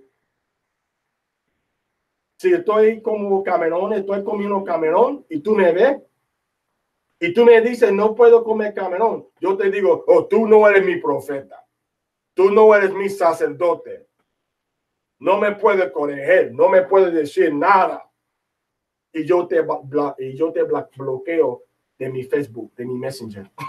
Después, and then I'll block you on Messenger because you're telling me what the Most High told you is in the scripture not to do. ¿Cómo puede estar enojado conmigo? Well, how can you be mad at me? Estás enojado con el Altísimo. You mad at the Most High. Porque solamente estoy repitiendo lo que dice la palabra de Yahweh. Because I'm only repeating what Yahweh's word says. ¿Verdad? Y si tú repites la palabra de Yahweh, si te enojas, no estás enojado conmigo. If I'm repeating if you repeat Yahweh, what Yahweh said, if somebody gets upset, they ain't upset with you, they're upset with the Most High. Y por eso siempre está bien para repetir la palabra de Yahweh. This way, it's always good to repeat the words of the Most High. It's the words of the Most High. And when you read the book of Enoch about the calendar and all, it ain't the words of the Most High. Genesis 1 is the words of the Most High. Okay. Y si una persona se enoja, déjalo estar como enojado. Let them be angry if they want to get angry. Pero ya, sangre está quitado de tu mano. The blood is off your hand, man.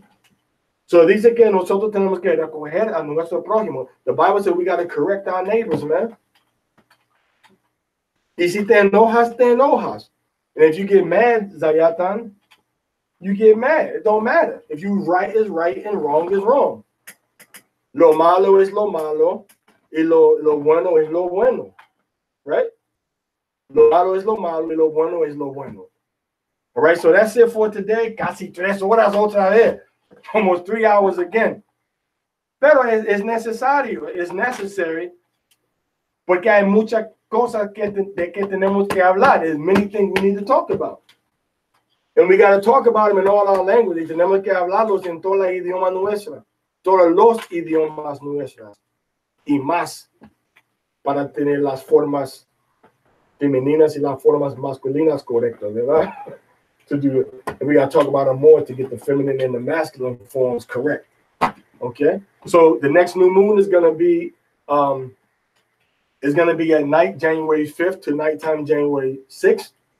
El próximo luna nueva será como la noche de el 5 de enero hasta el 6 de enero. And the Passover Feast of Unleavened Bread, the first day and the last day is the 18th to the 19th. All right. from night to night, and then the 24th to the 25th from night to night. La fiesta de Pascua, la fiesta de pan sin levadura, será el 18 hasta el 19 de noche a noche, y se termina el séptimo día, el 25 de enero hasta el 24 de enero hasta el 25 de enero, de noche a noche. Y que Yahweh les bendiga. Shalom Lakam. May the Most High bless you. Shalom Lakam. Shema Yasharallah, Yahweh, Alahayanawa, Yahweh, Achad. No, lo siento, no será en enero, será Pascua y la fiesta de pan y levadura en abril, el 18 hasta el 19 de abril, de noche a noche, y se termina el 24 hasta el 25 de abril, de noche a noche. Ok, Pascua, Pasach y pan, la fiesta de pan sin levadura. Ok, Shalom Aleikum y que Yahweh les bendiga. Hallelujah.